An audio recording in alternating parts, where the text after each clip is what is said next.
Good afternoon from Pioneer Park on this Tuesday afternoon as Carson-Newman gets set to play its first road contest of the 2026 regular season against the Tusculum Pioneers. A sack battle, but it's a non-conference game, first of 5 between these two teams. Glad you're with us here on the Eagle Sports Network. Andrew Rogers got to take you through today's contest. The Pioneers have won 4 straight games. They dropped 2 games against UNC Pembroke to open the year on the road, but then they swept a pair of doubleheaders the last 2 days against Charleston, and they're 4-2 going up against Carson-Newman's 5-0 record. The Eagles are 5-0 for the second straight year. That's the first time in the program's Division II era that it has started a season 5-0, and it's just the program's third ever 5-0 start in the D2 era as well. Now Carson-Newman tries to put that unbeaten record on the line against Tusculum in a road matchup. First time the Eagles will hit the road for what will be a team that won 14 road games last year. 14th time in 20 years under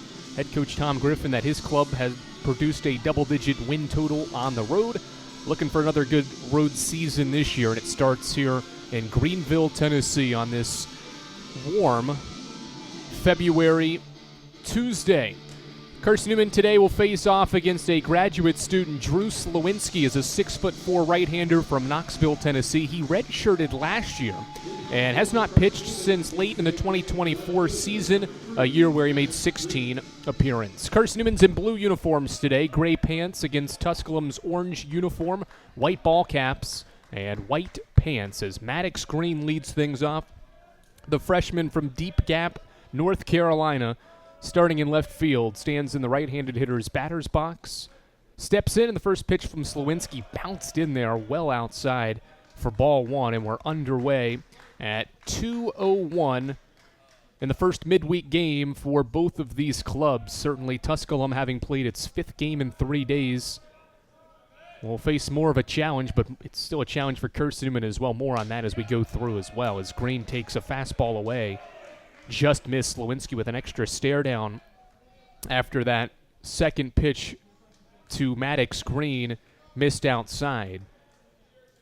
2 balls, no strikes. Green waiting on his first strike, and he takes one at the knees this time for strike 1. 2 balls and 1 strikes. Calling the balls and strikes is Peter Paviusek, and the first base umpire is Andy Glenn. 2 balls, 1 strike. Slowinski from the set.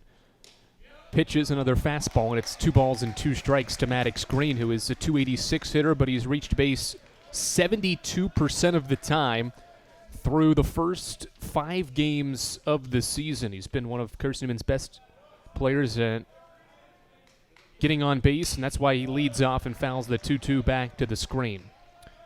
Maddox has been walked 7 times. That's the most in the club, just ahead of Colton Evans and Logan Floyd, have each been walked 6 times, and this is a Carson-Newman team that has displayed a high level of plate discipline as Slowinski overthrows a 2-2 fastball, and it's 3 balls and 2 strikes. So Green has worked this count to a 7th pitch to open things up here at Pioneer Field. 3 balls, 2 strikes. The graduate student sets and pitches a fastball away, and what do you know, another Maddox Green walk. That's number 8 in what is his 5th career start, and he's at first base to bring Braxton Smith to the plate. Cole Nathan also scheduled to hit. He's hitting in the 3 spot today. Bradley Soto Diaz hits cleanup for the first time in his Carson-Newman career. Tanner Kilgore's at first. Ian Hubbard makes his first start. He's the designated hitter in the 6th hole, and Slowinski's first offering is a high fastball for ball 1.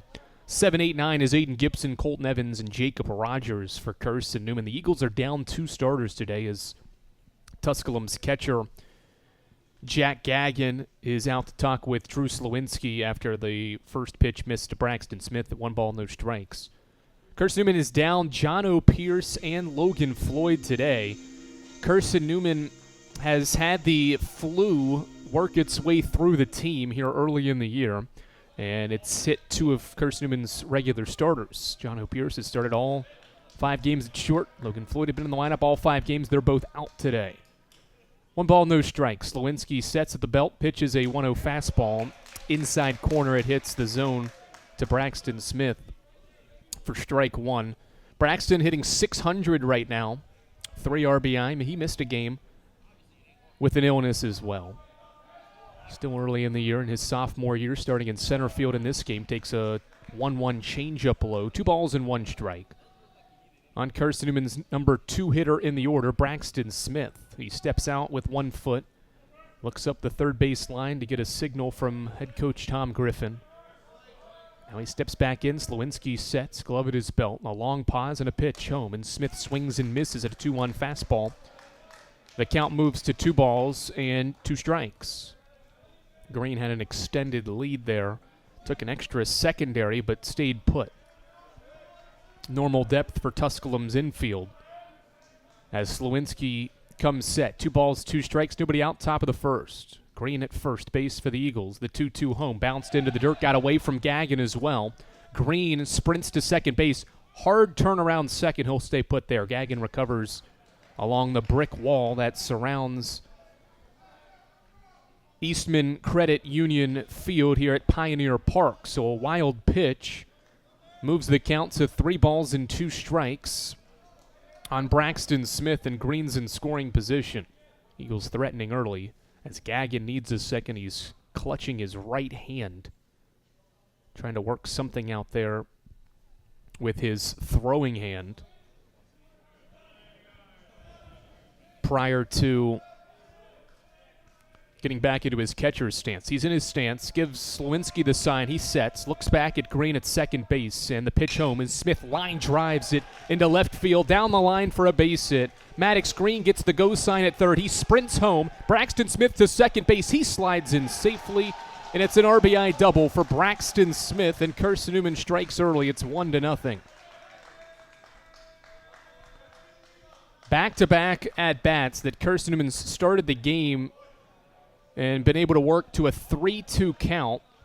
And Smith takes the 3-2 fastball down the line and left and sprints to second with an RBI double. RBI 4 for Braxton. Maddox Green scores with ease from second base, and it's 1-0. And in steps Colt Nathan. It's actually going to be ruled a single and an advancement to second for Braxton Smith. Throw is cut off at third as the first offering, Slawinski overthrows it well over the head of Gagnon, and that allows Smith to easily get to third base. So a wild pitch, the second of the inning already by Drew Slawinski. Allows Smith to move 90 feet to third, and Cole Nathan is a sacrifice fly away at least for Carson-Newman to get this lead to 2-0 early on. 1-0 count on Carson-Newman's second baseman. Slawinski sets, looks at third, and now pitches a fastball that Nathan drives down the right field line. It's floating into the Tusculum bullpen and foul. Already action down in that Pioneers pen. Remember, they've played 4 games over the last 2 days, this being the 5th and 3. They swept doubleheaders with Charleston starting on Sunday, and then yesterday as well. Yesterday's doubleheader a little bit longer than the one before. 1-1 pitch to Nathan, another fastball high. Gagnon quickly leaped in, got out of his stance to not allow that one to get to the backstop, and it's the second ball and Nathan's at bat. 2 balls, 1 strike. Braxton Smith, after an RBI single, stands at third base with nobody out. Nathan batting for the Eagles. Slawinski pauses and pitches a fastball in the inside corner, and it misses for ball 3. 3 balls and 1 strike on a 65-degree day here in Greenville. Wind gusts today can get up to 20 miles per hour. It's blowing relatively well right now as Slawinski pitches a 3-1 fastball high again, and it's the second walk of the inning drawn by Carson-Newman's hitters. This one by Nathan places runners on the corners for Bradley Soto Diaz. 1-0 the score. And Soto Diaz looks up the third base line. Tom Griffin, in his 21st season leading Carson-Newman, gives the signals to his runners and his hitter. In this first and third situation with nobody out, Slawinski sets, and the first offering is a high fastball for ball 1. There is a right-hander loosening for the Pioneers. As Slawinski navigates this first inning, he has thrown 19 pitches and is yet to throw or yet to record an out. The right-handed senior from Knoxville pitches a 1-0 fastball, same position as the first one, high and inside, and it's 2-0. Slowinski right now, 20 pitches have been thrown, and he's walked 2, and he's hit the zone on just 6 of his offerings.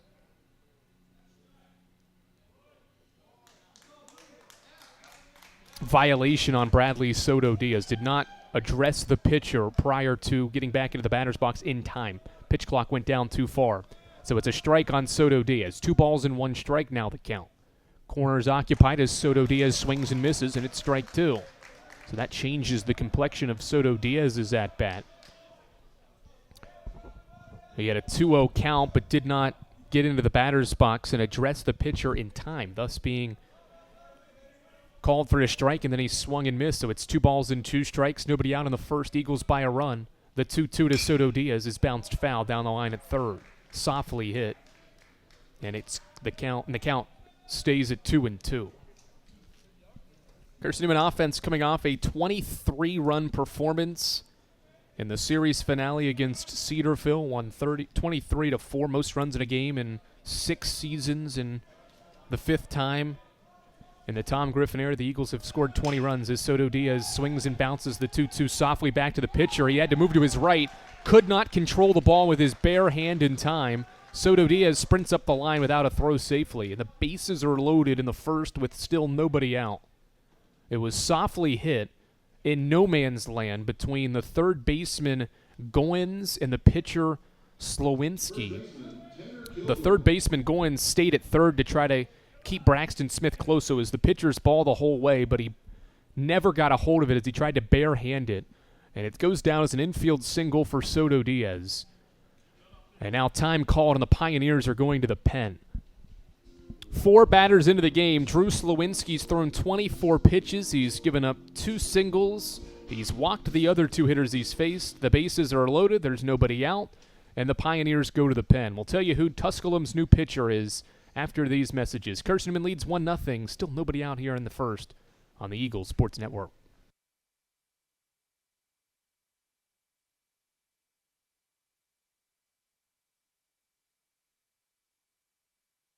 Domino's Pizza in Jefferson City and Morristown wants to help feed your business. When you're hungry at lunch, show your business card at Domino's in Jefferson City and Morristown when you make your purchase for pickup or delivery to get 25% off the entire order. That's 25% off your order at Domino's in Jeff City and Morristown when you show your business card.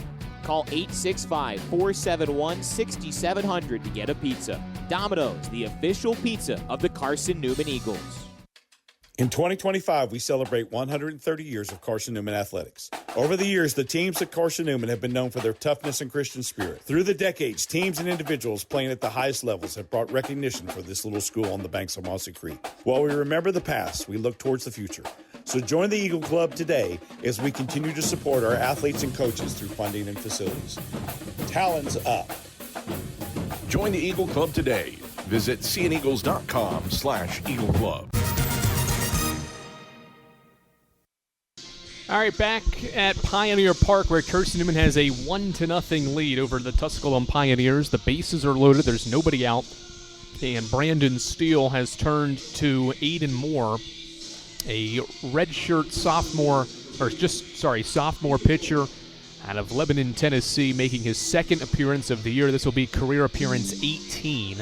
He pitched for the Pioneers earlier this season, one of their first 5 games. That was against Charleston in the opener. So he pitched on Sunday, and in 1 inning of work, gave up 3 hits, a run, and he did strike out 2 in his effort.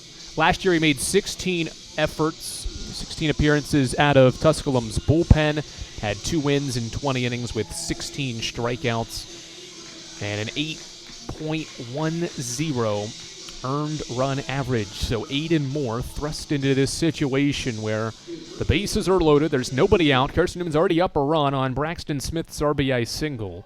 And Tanner Kilgore gets to hit with the bases loaded for Carson-Newman. Moore comes set. The infield Stays in normal depth, and the first pitch from Moore is a breaking ball knee-high to Kilgore. That's a called strike.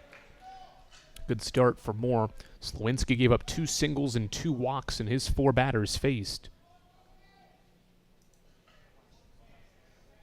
Moore sets, doesn't look at any of the runners and pitches. A breaking ball that Kilgore checked his swing. He went, ball gets away, and Braxton Smith sprints home with ease. No throw. The wild pitch gets away from Gagnon. And it's 2-0 Carson-Newman. Smith scores. Everybody else moves up a spot as well. 2-0 Eagles on the second strike from Kilgore. He checked his swing on the breaking ball into the dirt. And Gagnon did not block it. It bounced to his right and went all the way to the brick wall to allow Smith to score. It's 2-0. Cole Nathan moves to third. And Bradley Soto Diaz is at second. So still an RBI opportunity here for Kilgore, but there's 2 strikes on him. The 2-2 set of the pitch from Moore. Breaking ball, grounded back up the middle. It will sneak through for a base hit. Nathan and Soto Diaz will score on a throw that is wild from the center fielder. Gets away from the infielders and allows Kilgore to sprint to second. A 2-run single for Tanner Kilgore scores Nathan and Soto Diaz, and it's a 4-0 lead for the Eagles in the first. The center fielder for the Pioneers, Evan Cage, did not hit the cutoff, and the ball rolled its way through the grass infield all the way to the catcher Gagnon and allowed Kilgore to sprint to second. So an RBI single, 2 RBI single, and now Ian Hubbard slashes one into left center field for a base hit. Kilgore's going to score with these. The ball gets away from Cage in center. Hubbard's at second base. He rounds there, is sprinting toward third, and the throw is late. An RBI triple for Ian Hubbard extends Carson-Newman's lead to 5-0 in the first. Still nobody out, and the transfer from Radford extends the lead. It was going to be extra bases for Hubbard, regardless of how Cage fielded it. It was in the left center field gap. And fortunately for Carson-Newman, Cage struggled to scoop up the ball with his glove, and Hubbard sprints to third. Infield in now as Aiden Gibson stands in with the Eagles up 5-0, and the first pitch to him is a breaking ball outside for ball 1. Still waiting on the official ruling of how that Hubbard play will be ruled, whether it's a single and a 2-base error, maybe a double and a 2-base error. Hubbard's at third, though, nobody out, and Gibson takes low for a ball. 2 balls and no strikes. A Kilgore 2-run single, and then the next pitch was Ian Hubbard's RBI base hit. He's at third, and it's 5-0 Carson-Newman in the first. 2 balls, no strikes. Gibson standing in, and he takes a breaking ball that he grounds sharply to short. Fielded cleanly by Rector. He's going to run down Hubbard, who's in between the bags, and he's going to be tagged out.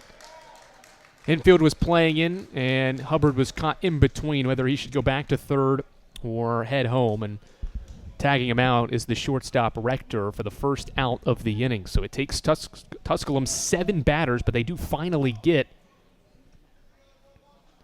the first out of the inning on a fielder's choice, and it is going to be a RBI double for Ian Hubbard, and then a fielding error by Cage in center that allows Hubbard to advance to third.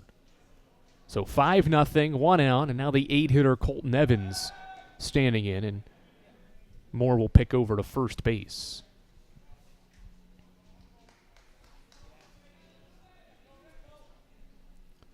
Aiden Moore back on the mound, getting set for his first offering to Colton Evans. Once he offers this first pitch, will run through the Tusculum defense.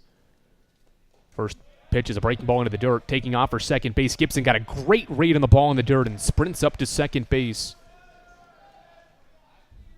and is in scoring position with 1 out after the first pitch to Evans was a ball. Here is Tusculum's infield. We talked about Rector. It's Caden Rector. The leadoff guy is the shortstop for the Pioneers. Evan Goyens joins him on the left side at third base. Right to left on the right side of the infield is Keegan Mixa at second base as the 1-0 is popped up into foul ground. The first baseman over near the dirt makes the catch. Gibson's going to tag for a second and then turn and head back to second base. Good play by the first baseman, Colby Watson in foul ground for the second out of the inning. Had to navigate a partly cloudy day in Greenville without his hat as it fell off as he sprinted into foul ground. 2 away for the 9-hitter Jacob Rogers here in the first. We mentioned Colby Watson. He just made that play. He's at first base. Jack Aggins, the catcher, and then left to right in Tusculum's outfield is Steve Scarfone, Evan Cage, the center fielder, and Jake Absher is the right fielder. First pitch to the 9-hitter Jacob Rogers in his second career start is a high fastball that misses for ball 1. So 2 away in the inning. Carson-Newman got the first 7 batters of the inning to reach safely as Rogers fans at a breaking ball in the dirt for strike 1. Count even at a ball and a strike with the Eagles ahead 5-0. A 4-hit inning for Carson-Newman. RBI hits from Braxton Smith, Tanner Kilgore, and Ian Hubbard in the frame. Gibson a fair lead at second. Moore looks back at him twice and now pitches another breaking ball that Rogers swings and misses. He was out in front, and the count moves to 1-2. 1 ball, 2 strikes for the Eagles, and the 9-hitter Rogers the catcher with Gibson at second base with 2 away. Moore sets and offers a breaking ball that Rogers this time gets a hold of and fouls back and outside of Pioneer Park. Count stays 1 ball and 2 strikes.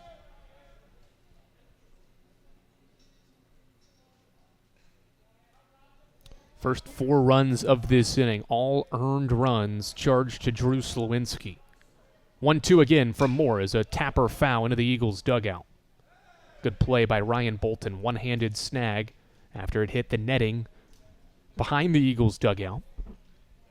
Count stays 1-2, back-to-back foul balls by Rogers here in this opening inning. The Eagles are going to bat around in this opening frame that has seen them score 5 times. Another 1-2 from Moore as a breaking ball hit sharply right at the shortstop.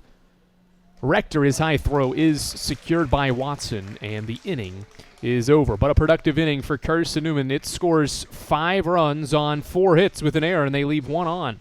Good spot put up by Carson-Newman, a 5-run first to set the stage for the freshman Drew Fletcher to make his Carson-Newman debut. He pitches the bottom of the first when we come back on the Eagles Sports Network.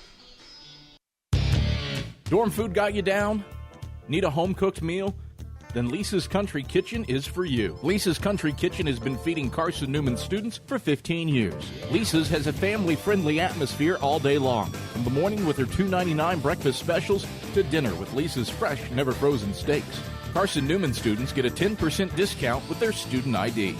Lisa's Country Kitchen on Route 92 off Old Andrew Johnson Highway.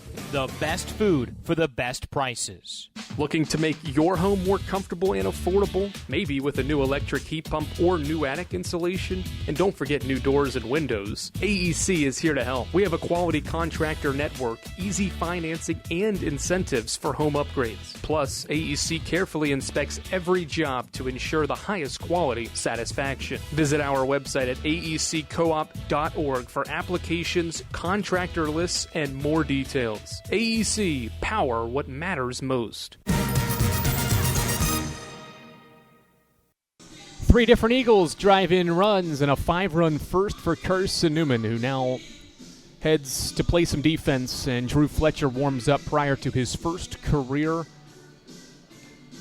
appearance with Carson-Newman. It's a first career start as well for the freshman from Waxhaw, North Carolina, and Marvin Ridge High School. Carson-Newman, another freshman pitcher. We've seen Gavin Greiner this year off the mound. Cameron Butler, a redshirt freshman. Denver Slifka, among others that have made their debuts in the orange and blue. And now we get to see Drew Fletcher, the right-handed pitcher, gets to make his debut here today. Caden Rector, Keegan Mixaw, and Jake Absher, the hitters for the Pioneers, who have won 4 straight games. The shortstop Rector stands in first against Drew Fletcher.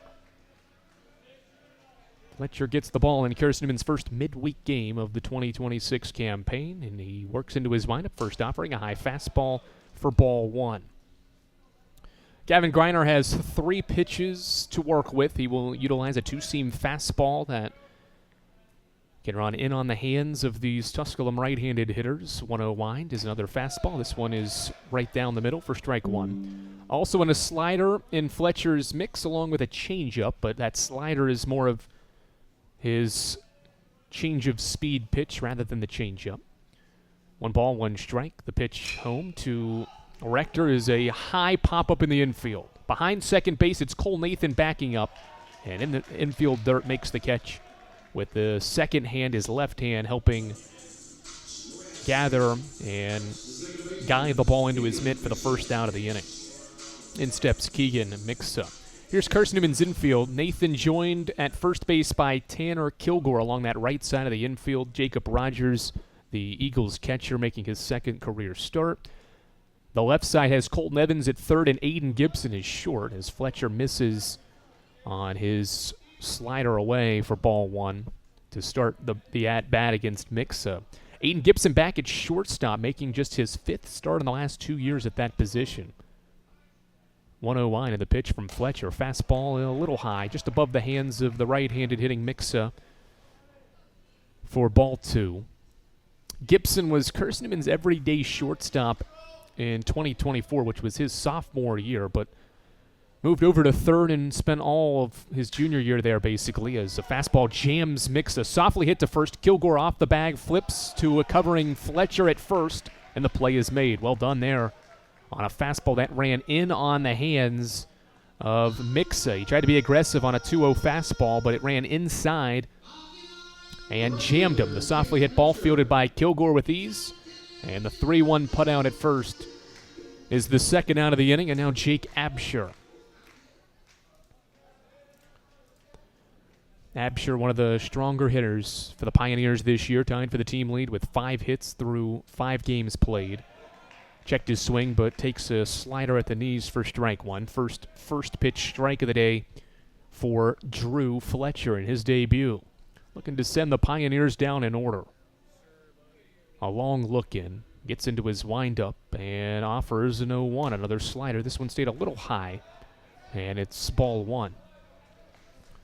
Absher, the hitter right now, a sophomore, has a home run, has 8 RBI to lead the team. Has a triple this year to lead the group. 1-1, breaking ball away. He is one of several Pioneers with an extra base hit this year. A triple being his only extra base hit so far. Has drawn 6 walks, hitting .385 and has reached base 57% of the time. Hits one sharply down the line at third. It gets by the diving Evans and into left field. Absher taking off for second base as Maddox Green lost the ball and left. Absher makes a quick turn at second base and he'll stop there. It was sharply hit in left, and Green was sprinting after it, and it went underneath his glove, got all the way to the wall, but Absher held up at second base. Imagine it's going to be a single and an error that allows Absher to reach. First hit, it's a 2-out hit from Absher. Brings Colby Watson, the cleanup hitter, to the dish here in the first. And he hits from the left side for a Tusculum team that has 4 lefties in the lineup. Scarfone is a lefty after Watson, and then they've got Cage and Johnson in the 7-8 spots to hit from the left side. Fletcher sets and pitches. A breaking ball that gets away from Rogers. This ball goes toward the Tusculum dugout. Wide turnaround third for Absher, but he stays put as Rogers tracks it down. So Absher now at third base. Really no damage done. With 2 outs, he would be running on anything. And so a ball hit to the outfield, he may score anyway. The out and the way to get out of this inning is getting Colby Watson here for Carson-Newman if you're Drew Fletcher. Wild pitch moves him to third. Third total wild pitch here in the opening inning of baseball. Fletcher pauses. The righty looks at third and now pitches a fastball on the outer corner for strike 1. Fletcher is a right-handed pitcher that Jason White says does a great job of controlling the game. He seems to always be in control. Sets in a 1-1 pitch, is bounced off the right foot of Watson. It goes into fair territory, but it is ruled a foul ball, and it is strike 2. It went perfectly to Colton Evans. Would have been a routine play, but it drilled the right foot of Watson, who steps out for a second before returning to the left side of the batter's box for a 1-2 pitch from Drew Fletcher. The righty sets, pauses, and pitches a fastball lined foul. Over top the Eagles' dugout, down the left side. Count stays at 1-2. Fletcher, fantastic at controlling the game, has good pace to how he operates on the mound, and uses the pitch clock to his advantage. It's down to 7 as he offers a fastball away, a waste pitch on a 1-2. Shifts the count to 2-2 strikes. Somebody that Carson-Newman hopes can give them multiple innings, especially in these midweek scenarios.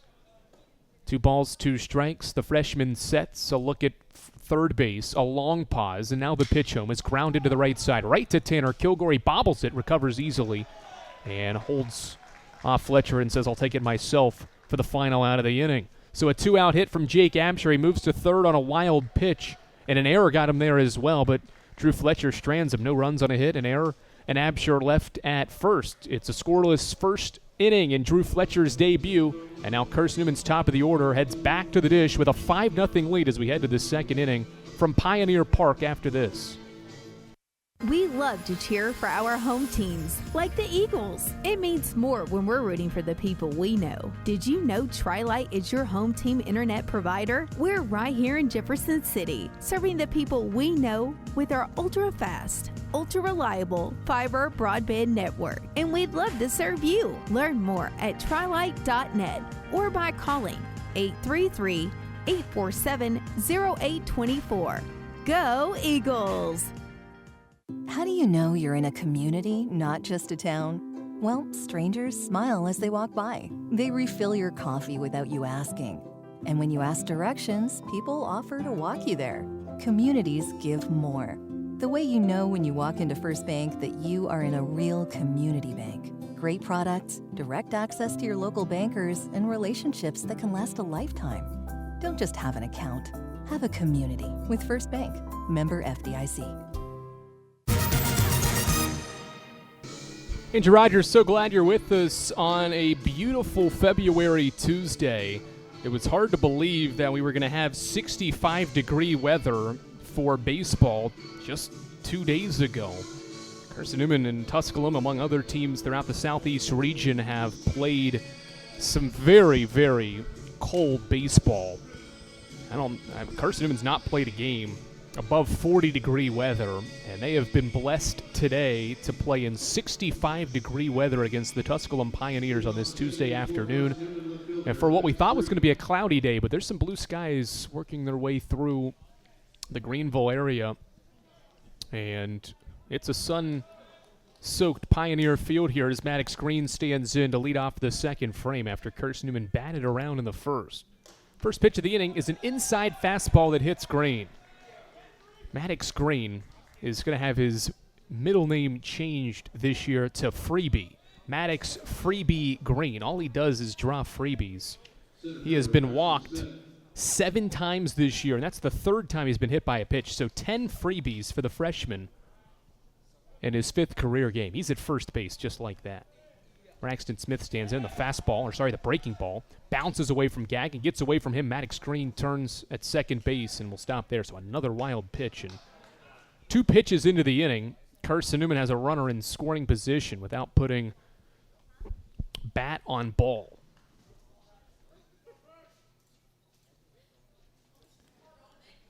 The reliever, Moore,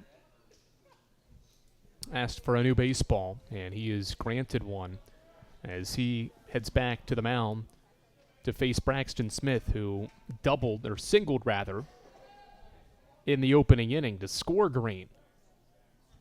1-0 set. The pitch to Smith is hit softly to short, fielded by Rector cleanly. His throw is a laser right to the chest of Watson.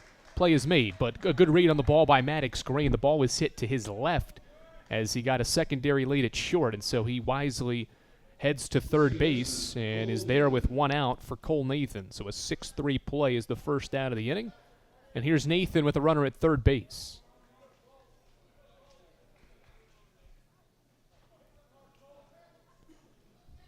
Nathan drew a walk in 5 pitches against Lewinsky in the first.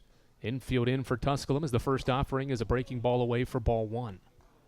On the topic of freebies, that is something that, and by the way, that was the 5th hit by pitch for Maddox Green this year, so he's got 13 freebies to lead the team this season, adding to what I thought was 10. It's actually 13. He's at third base, 1 ball, no strikes on Nathan, and the breaking ball is in the dirt again for a ball. It's 2-0. This is a Carson-Newman team that Tom Griffin said pregame has done a fantastic job at being disciplined at the plate. Heading into this game, Carson-Newman has drawn 49 walks, that number up to 51 now. The set, the pitch from Moore, an inside fastball. It does clip the zone for a strike, 2-1. Entering today, though, 49 walks was best and most in the sack. In 9th nationally, and how about this, the most walks through the first 5 games of a Carson-Newman season in the last 2 decades in program history. Breaking ball stays above the zone that time from the righty Moore, and the count is 3-1. It's the most walks through 5 games in the last 24 years for Carson-Newman baseball. Just another testament to why this team's plate discipline has been on full display. It's been every hitter in the lineup 1 through 9, not just 1 or 2 guys. Breaking ball is in there for a strike. Nathan almost tossed the bat to third. He was trying to get up to first base, but is called for strike 2, has a conversation with the home plate umpire, and now stands back in. Pitch clock down to 8, and now 5 as Moore comes set. He looks at third, 3, and now he offers. Breaking ball away, ball 4. Second walk drawn by Cole Nathan. He's at first base with Green still at third, and 1 out of the inning for Bradley Soto Diaz. I asked Coach how much of that was maybe opposing pitchers struggling and maybe the cold weather, and whether that was a factor in why his team has drawn a lot of walks. And he said it's probably 60-40 plate discipline. He says he's not really sure yet, wants to see more of a sample size as Soto Diaz crushes one into center field on a line for a base hit. Green will score with ease. Moving to second base is Nathan, and it's an RBI single for Bradley Soto Diaz, and Carson-Newman's lead extends to 6-0 in the second. Good piece of hitting, and Soto Diaz wastes no time to drive in his 4th run in the orange and blue. First and second with 1 out for Tanner Kilgore. He drove in 2 runs with his 2-run single in the first. And now he gets to hit with 2 more guys on base right now and 1 out in the second. Moore sets, lifts the left leg, and pitches a fastball at the letters for strike 1. Plate discipline has allowed Carson-Newman to put runners on base in this inning, and Soto Diaz delivers. It will be interesting, though, to navigate throughout the rest of the month of February to see how often this plate discipline is a factor for this Eagles offense as Kilgore crushes one high into the air, right side. First baseman and second baseman down to the outfield. It drops in between all 3 of them, and the runners will move up a base. The right fielder Absher along with the second baseman Mixaw and the first baseman Watson were all converging in the outfield grass, and nobody comes up with it. Watson was the closest pioneer, and he was really the only one that made a hard effort to go for the baseball. And I think that's why the other 2 fielders in the area didn't give it much effort. They knew they saw Watson giving it all he had. And it just drops between all 3. It's a single for Kilgore to load the bases for Ian Hubbard. First pitch to the lefty DH is a breaking ball outside for a ball. 6-0 Carson-Newman. It can break this game maybe wide open here early. With the bases loaded for Ian Hubbard. Moore pauses. Pitch clock down to 3, and now he pitches to Hubbard. A breaking ball well outside. 2 balls and no strikes. On the Radford transfer and the sophomore Ian Hubbard from Oak Ridge, Tennessee. Limited time with Radford and elected to come back closer to home and play for the Eagles. Transferring in his first season in the orange and blue, and he swings at a breaking ball on a 2-0 for strike one. Trying to be aggressive. Comes up empty. 2 balls, 1 strike, 1 out, 6-0 Carson-Newman, top of inning 2. Back-to-back singles from Soto Diaz and Kilgore. Kilgore at first, Soto Diaz at second, Nathan drew a walk, and he's at third. Moore sets and pitches a 2-1 to Hubbard. Another breaking ball, another swing and a miss. A foul tip into the mid of Gagnon for strike 2. Hubbard trying to deliver a big hit for the Eagles here in the second inning and expand this lead out farther. The righty Aiden Moore comes set. Pitch clock down to 3-2, and he pitches a 2-2 breaking ball, a swing and a miss. All 3 swings and misses, consecutive pitches that were breaking balls by Moore to Hubbard, and he missed them all. 2 outs, a big second out here in the second, and here comes Aiden Gibson. Gibson the opportunity now with the bases loaded.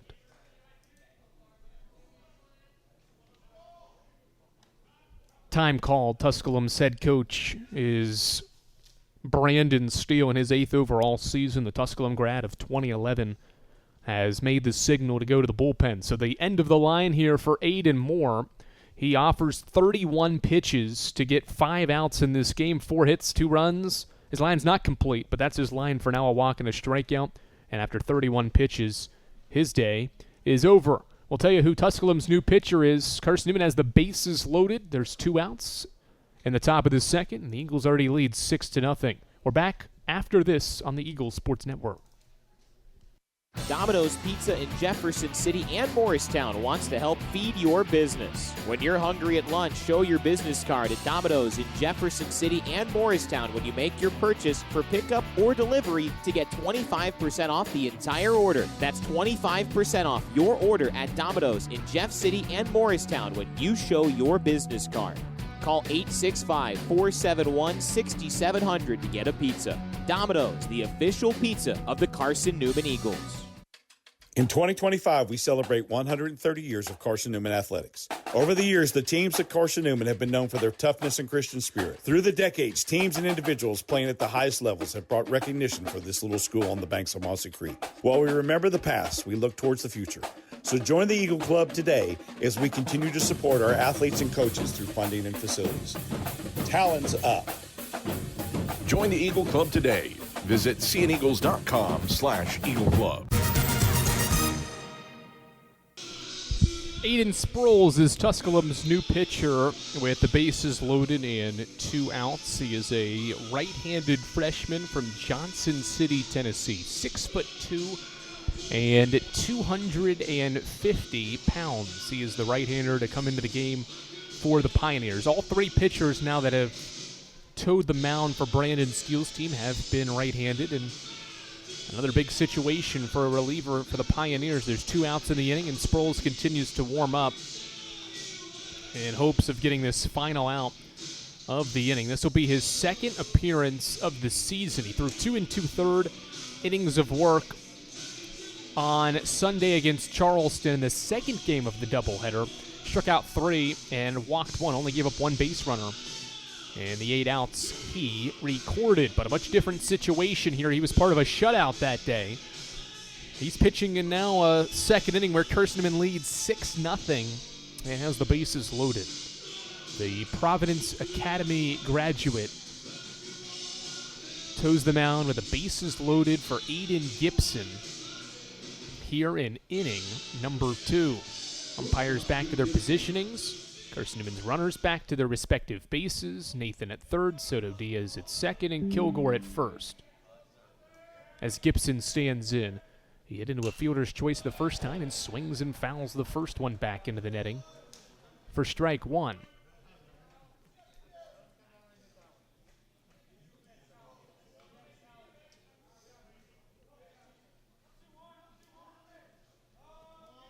No balls and a strike. The offering by Sproles is a strike knee high, and it's 0-2 quickly. Gibson hitting with the bases loaded. Last season, he was 5 for 9 in these spots. The 0-2. Fastball fouled back. Good battle by Gibson to keep things alive and keep the count at 0-2.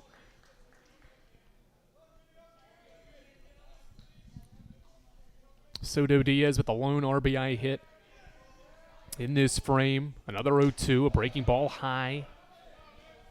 1 ball and 2 strikes. Maddox Green was the run to score. He got hit by the first pitch of the inning, and then later scored from second on Soto Diaz's line drive single to center. Bases loaded, 2 outs. Eagles by 6 here in the second, and the pitch is hit on a one-hopper over top of the shortstop's head. Rector into left center field. 1 run is in. A second one will score as well. It's 8-0 Carson-Newman. It was somewhat of an in-between hop hit right at Rector. It was so sharp that it hit the infield dirt and bounced up over his left shoulder. Got by him into left center field for a base hit. It was so sharply hit. It was going to be a tough play for Rector, but it will be a second error for the shortstop, or for the Pioneers today, rather. First by the shortstop. And it's 8-0 Eagles. Still 2 on and 2 out for now Colton Evans. Swinging a foul ball at the plate on Evans' first pitch from Sproles. So Nathan and Soto Diaz score. Kilgore up to second base. Gibson's at first. Those are the runners on with 2 outs for Colton Evans, who popped up in the first. 8-0 Eagles. The pitch from Sproles. A fastball, belt high, and it's strike 2. Their ball's 2 strikes. Second consecutive at bat that Sproles has worked a Carson-Newman hitter to an 0-2 count. The freshman looks at second and pitches, and Evans skies one in the infield. It's going to float foul over top of the first base dugout and into the seats. Somewhat of a good crowd on hand. With the way Pioneer Park is set up, all of the fans behind Carson-Newman's third base dugout along the left side of the field are in sun, which probably feels fantastic today. And everybody behind home and to the right side is in shaded area as Sproles' breaking ball misses for a ball. 1-2 the count. There are fans pretty much sitting anywhere you possibly could here at Pioneer Park. We've got people down the right field line a lot, and the same can be said on the left side. 1-0 set for Sproles, or 1-2 set rather, is another bouncing ball foul. Good battle here from Colton Evans with 2 outs and 2 on. With the Eagles up 8-0, a 5-run first, and 3 more have scored here in the second. Rogers is on deck. If he gets to the plate, it'll be the second consecutive inning Carson-Newman bats around. 1-2 again. High fastball, 2-2. Colton Evans making his first career start at third base, a player that's been with the program for what is his 3rd year, but getting his first action. He's battled injuries throughout much of his last 2 years. But Eagles glad to have him on the field as he hits one well out toward left field. Back goes the left fielder Scarfone near the warning track. Will make the catch. Ball hangs up out there, and the inning is over. But another productive inning from Tom Griffin's Carson-Newman Eagles. Maddox Green started things with a hit by pitch. He later scored, and it's all part of a 3-run inning for Carson-Newman in which it records 2 hits. An error brought home 2 runs, and the Eagles leave 2. 3 runs, 2 hits, an error, 2 left in the second. Carson-Newman's lead is 8-0 as Drew Fletcher heads back to the mound for the home half of the second after this on the Eagles Sports Network. Dorm food got you down? Need a home-cooked meal? Then Lisa's Country Kitchen is for you. Lisa's Country Kitchen has been feeding Carson-Newman students for 15 years. Lisa's has a family-friendly atmosphere all day long, from the morning with her $2.99 breakfast specials to dinner with Lisa's fresh, never-frozen steaks. Carson-Newman students get a 10% discount with their student ID. Lisa's Country Kitchen on Route 92 off Old Andrew Johnson Highway. The best food for the best prices. Looking to make your home more comfortable and affordable? Maybe with a new electric heat pump or new attic insulation? And don't forget new doors and windows. AEC is here to help. We have a quality contractor network, easy financing, and incentives for home upgrades. Plus, AEC carefully inspects every job to ensure the highest quality satisfaction. Visit our website at aeccoop.com AECshop.org for applications, contractor lists, and more details. AEC, power what matters most.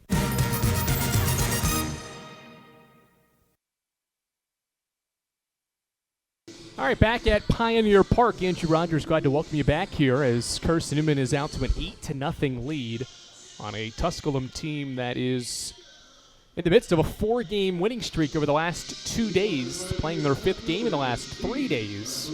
Here against Carson-Newman today, they're trailing 8-0 as they bring 5, 6, and 7 to the plate for the first time. Steve Scarfone, a left-handed hitting left fielder, is batting for the first time against Drew Fletcher, who gets into his windup, and the first fastball of his second inning is outside for ball 1. Fletcher, a pretty routine first inning, did have a runner at third with 2 outs, but got a ground ball to pitch a scoreless first. Swing and a high fly ball. It's floating foul, and Colton Evans, the third baseman, gives it a look, but it will hit in a grassy area beyond the seating here at Pioneer Park for a foul ball, and strike 1 on Steve Scarfone. Scarfone, a 300 hitter through 6 games, 10 at-bats, 3 hits. He has Tusculum's 1 home run and has drove in 5. Fletcher looks into his catcher Rogers for the signal. Has it, winds and pitches, a breaking ball away, 2-1. Down the line here at Pioneer Park, it's 331 feet. Straightaway center's 400 feet. With a pretty tall wall all the way around as Scarfone rolls one to the right side. Routine play for Tanner Kilgore. He'll flip to Fletcher. And it's the first out of the inning. So that's the second time Fletcher has needed to go cover the bag on a softly hit ball to Kilgore at first. And those two have done well together. A 3-1 putout at first base is the first out of the second inning, and now another lefty coming to the plate in Evan Goins. It's actually 5 straight lefties for the Pioneers. Goins listed as a right-handed hitter on the lineup card, but he is a lefty, and he bats right now and takes the first pitch for a ball. So 4 through 8 in Tusculum's order is all left-handed hitters. 1 ball and no strikes on Goins. Fletcher's 1-0 is driven well out toward left center field. After it is Braxton Smith. He got a good jump after it. He's sprinting after it. Won't get there, though. And 1 hops the wall. And turning and moving to second base is Goins. 1 out double for the junior infielder who has his second double of the year. Smith got an excellent jump on that ball. He was playing just to his right of dead center, so he was positioned well for that ball in left center field, but it kept slicing away from him and farther to left field, and he ultimately just could not get to it as it landed along the warning track and bounced up against the wall. Evan Cage, the center fielder, another lefty to the plate against Fletcher, and the first pitch of the at-bat to Cage is a breaking ball outside for ball 1. Carson-Newman's pitching staff mainly made up of right-handed pitchers, although they do have 2 active lefties today. Cameron Butler made his debut and faced 1 batter last time out, and Harrison Shelton is active for Carson-Newman today as well, another left-handed pitcher as Fletcher throws back toward second base. Gibson covering, tag applied but late. And now Fletcher has the ball back. And a 1-0 count against Evan Cage. Fair lead for Goins at second. Fletcher glances back at him and now pitches a 1-0 fastball that is fouled back. Line foul. Heads up as that ball deflects off an overhang and lands in the 7th row. In between where people are sitting in rows 6 and 8. 1 ball, 1 strike. On the lefty Cage here in the second. Fletcher's offering a high fastball away as well, 2-1. Carson-Newman an 8-0 lead here on the Eagles Sports Network. Carson-Newman has taken advantage of 2 Tusculum errors, and they've compiled 6 hits through the first 2 frames against Tusculum's pitchers. A pause for Fletcher and a pitch home. Another fastball away, and it's 3-1. Freshman making his debut Coaching staff was hoping to get multiple innings out of Fletcher. There's nobody in Carson-Newman's bullpen right now. They know he's capable of pitching 2 to 3 innings, maybe 4, depending on how it goes. 3-1 offering is a swing and a miss. Good slider. Down and in on Cage, forces a swing and a miss, and it's a full count. They believe in Drew Fletcher. That's why he's earned this midweek opportunity to start this baseball game. See how long his leash is throughout today's game. 3-2 pause for Fletcher. He looks at second base and now pitches a 3-2 breaking ball that's skied high into the infield. Gibson and Nathan converge in front of second base. It's Gibson backing up just left of the bag to make the catch. 2 away on the second infield pop-up by the Pioneers in this game. And now it's Mason Johnson. Johnson, the DH, bats with 2 outs and a runner at second base. Had that pop-up been any farther to Gibson's right, he would have collided with the runner Goins, who was just standing on second. 2 away as Fletcher comes set, working from the stretch and pitches a slider away for ball 1. 1 ball, no strikes, and the Eagles lead 8-0 in the bottom half of inning 2. The righty comes set. Another look at second, and now a pitch is a high fastball away. He worked from behind against Cage, fell behind 3 balls, 1 strike, battled back to get the center fielder, and he's fallen behind on Mason Johnson, 2-0. 29 pitches so far for the freshman. He sets, and his 30th offering of his first collegiate starts, a sharply hit grounder to short. Gibson slides, makes the play. Throw is low. Kilgore can't scoop it. It gets away from him. The runners will stay put, though. Moving to third was Goins, and if he would have kept running, he probably would have scored. That ball got away from Kilgore by about 10 feet or so. And by the time he recovered it, Goins had already had his mind made up to stay at third. So with 2 outs, now runners are on the corners for Jack Gagan, the catcher. That will go down as Carson-Newman's second error. First by Gibson, who again is playing just his 5th career game, or 5th game at short in the last 2 years. Corners occupied with 2 outs for the catcher Gagan. The first pitch is a high fastball for ball 1.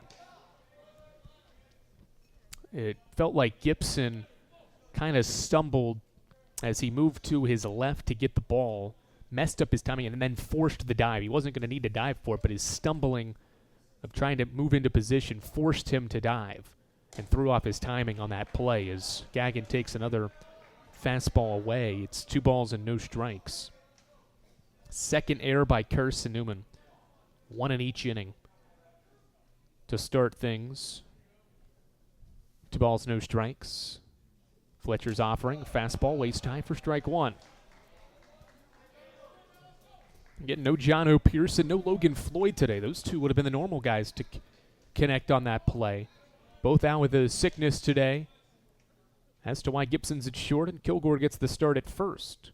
2-1 home by Fletcher's a breaking ball hit through the left side for a base hit. It's 8-1. Tusculum's on the board on a 2-out single by Jack Gagan.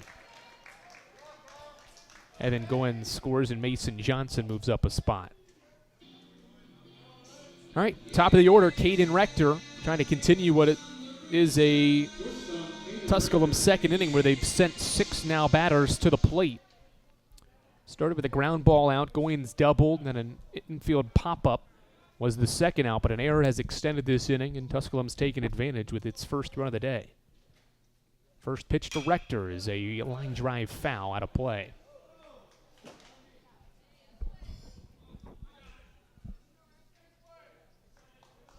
First and second, 2 outs, 8-1 Carson-Newman. Fletcher, the freshman, making his debut. The righty pauses. A look at second base, and the pitch home. Fastball grounded right to Gibson at short. He will flip to Nathan, who covers for the force out at second base, and the inning is over. Tusculum does some damage, though. They take advantage of an error. A run on 2 hits with an error and 2 left for the Pioneers in inning 2. They just barely cut into Carson-Newman's lead. It's now 8-1 after 2 innings here at Pioneer Park. Carson-Newman brings 9-1-2 to the plate in the third after this on the Eagles Sports Network.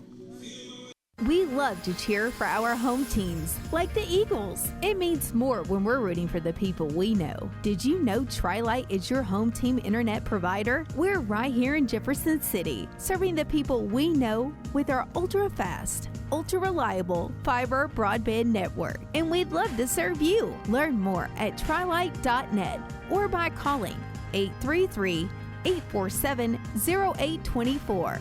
Go Eagles! How do you know you're in a community, not just a town? Well, strangers smile as they walk by. They refill your coffee without you asking. And when you ask directions, people offer to walk you there. Communities give more. The way you know when you walk into First Bank that you are in a real community bank. Great products, direct access to your local bankers, and relationships that can last a lifetime. Don't just have an account. Have a community with First Bank. Member FDIC.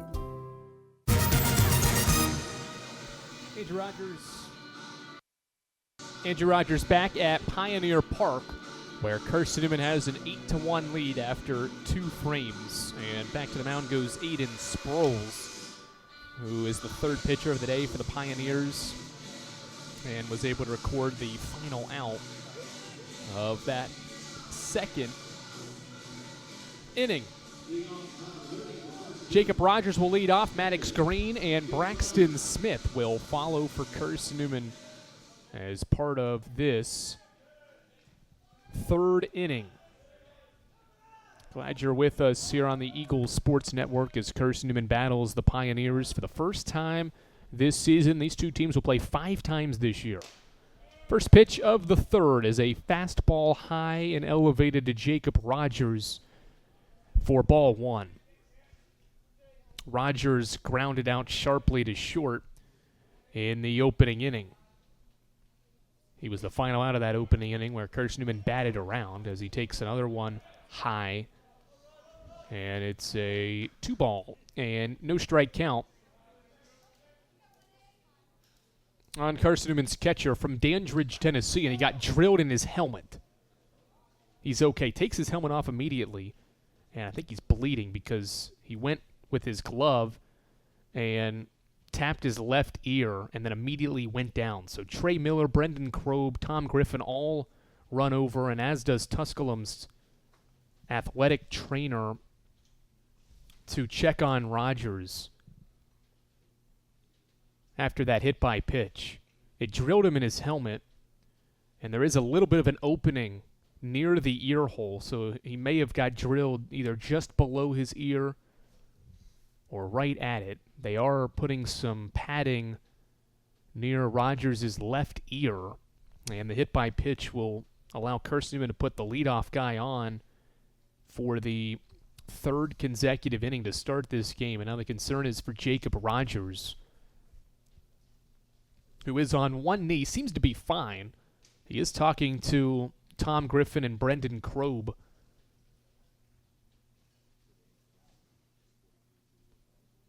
Just to the right of home plate, and Carson-Newman may be making a change here, regardless of how Rogers is doing here. He is on one knee again, and now will be helped to his feet. And Tusculum's athletic trainer is keeping a small towel pressured to his right ear, or his left ear rather, which I believe is bleeding. Based on how he reacted, I can't see it clearly enough to say it for sure. It wasn't gushing, but he's definitely bleeding because he started to make his way up the first base line, had lost his helmet and tossed it, or had not tossed it, but had taken it off, and realized that he was bleeding as he went with his batting glove and tried to tap near his ear. So Rogers has left the field. He's gone into Tusculum's dugout to be attended to. 2 Carson-Newman reserve catchers were down in the bullpen warming up, and now one of them is sprinting back, and I think one of those guys is going to pinch run. So instead of burning a position player and then putting a catcher in, Tom Griffin's going to, I think, run with a catcher here in this third inning. So a little adversity here with Rogers making his second career start, going to leave the game here And Carson-Newman will probably turn to Kevin Hammond. Him and Jamison Van Ness have made the trip and have seen time behind the dish this year. Eagles are already without Carson Cochran. He's not with the team today and suffered an injury last week. And that adds to a list of injuries. Carson-Newman's already had a couple catchers go down, and it's preseason preparation down in the fall with injury. So Rogers will exit, and in indeed is Lipscomb transfer Kevin Hammond. First change from either side in this game is Kevin Hammond. He will run and stay in the game as Carson-Newman's catcher. So Hammond at first base and Maddox Green back to the plate. Mr. Freebie bats with nobody out here in the third as the game resumes. First pitch to Green is an inside fastball for strike one. 8-1 game here on the Eagles Sports Network. Top of inning number 3, nobody out. And Hammond, the runner at first base with Maddox Green batting. The set for Sproles, and he pitches to Green. Another fastball. In for strike 2. No balls, 2 strikes on Green. He has walked and scored, and he's been hit by a pitch and scored. And he's batting for the 3rd straight inning to start the game. The sophomore Sproles sets and pitches a high fastball waist pitch to make the count 1-2. Eagles have been able to turn the batting order back over to the top. Tusculum has just got around to working its way through its slow order for the second time. Eagles working now through its third way through as Green lines one into right field for a base hit. Hammond will not go first to third. He made a turn and stays put at second base. And Maddox Green is on base for the 3rd straight time. His first hit of the day is Carson-Newman's 7th, and it puts runners on first and second with nobody out. Maddox Green continues to be impressive young and early in his freshman season. First and second for Braxton Smith. The sophomore from Cleveland, Tennessee, doubled in Green in the first and grounded out in inning 2. First and second here, Smith will show bunt and bunt it up into the air, but it's back into the netting and foul. So if you're going to bunt it up into the air, at least it was bunted foul. That's the case here for Smith, who sees the count go to 0-1. 8-1, Carson-Newman leads. Scored the first 8 runs of this game. A 5-run first, a 3-run second. Tusculum got a run back in the second on a Jack Gagnon RBI single, which followed an error. 0-1 to Smith. No bunt that time. He thought about a swing, instead did not, and takes it anyway for strike 2. So back-to-back batters that Sproles here in the third has worked ahead. 0-2. He quickly sets, looks at second, and pitches a fastball that's called strike 3 right on the corner. Smith down looking. And for the 2nd straight inning, he is the first out of the frame. And now Cole Nathan bats. Cole bats in the 3 spot for the first time this year. Normally occupied by Logan Floyd, but Floyd is sick today, so Nathan up a spot from his normal cleanup spot to the 3rd spot. And he takes fastball low and away for ball 1 to start his 3rd plate appearance. He has drawn 2 walks in his first 2 plate appearances of this contest.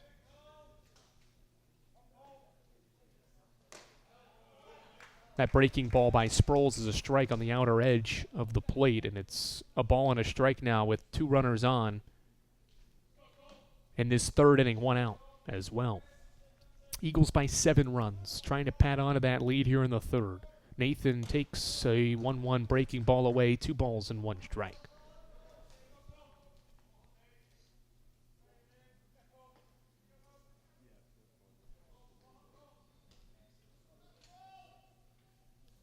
Carson-Newman is 5-0 for the first time, or for the 3rd time in its D2 history, as Nathan grounds 1 to 3rd. On 1 hop, the 3rd baseman throws to Mixa at second, throw back to first, not in time. Watson pulled his foot as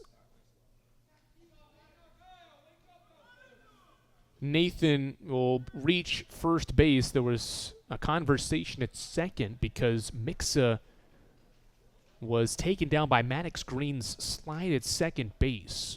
Green is out, so he's off the bases at second. It's now first and third on the fielder's choice with 2 outs for Bradley Soto Diaz. Hammond to third. All right, Sproles back on the mound. The right-hander trying to pitch a scoreless frame. Offers the first pitch, and Soto Diaz hits it foul back behind home for strike 1. 2 singles for Bradley Soto Diaz in his first 2 trips to the plate. He has scored both times after he's reached on the single, and his RBI single came last half inning, the first of 3 runs in the second for the Eagles. Sproles sets and pitches an 0-1 that Soto Diaz is late on. A breaking ball he held back on enough to just be able to foul it off beyond right field. And it's strike 2 now.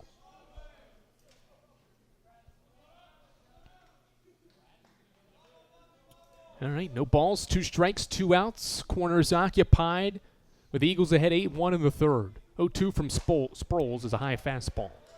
Soto Diaz wisely lays off.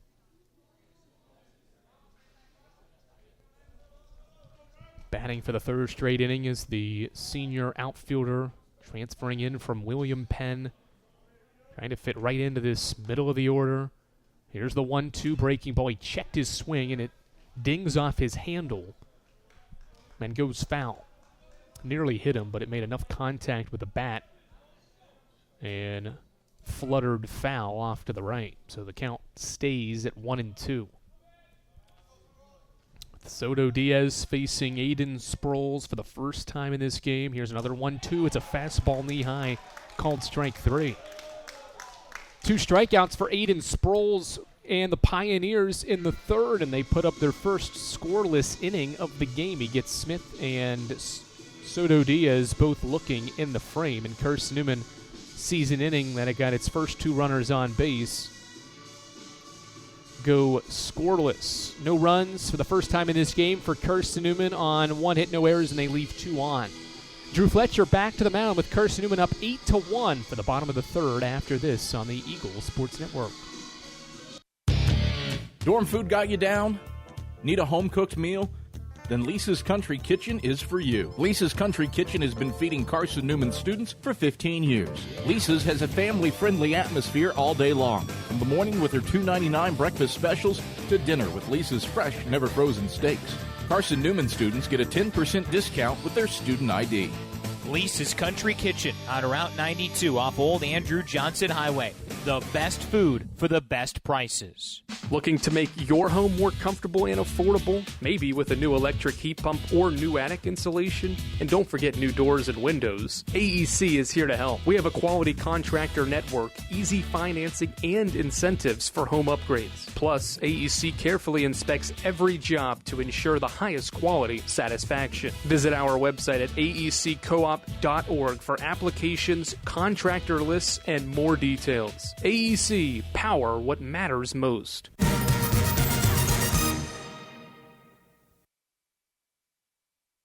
Andrew Rogers back at Pioneer Park, where Carson-Newman leads Tusculum 8-1 here on the Eagle Sports Network. 8 runs on 7 hits with a couple of errors so far by Carson-Newman in this game. Pioneers' early line score sounds like this. They have a run on 3 hits and have also committed 2 errors.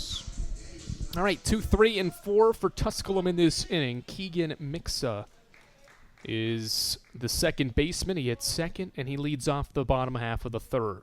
Fletcher winds, and his first pitch of the inning is a called strike to begin inning 3. Fletcher has allowed 3 hits, 2 singles and a double. The 1 single drove in Tusculum's only run. Swing and a miss. Good slider there. Change of speed pitch from Sproles moves the count to 0-2.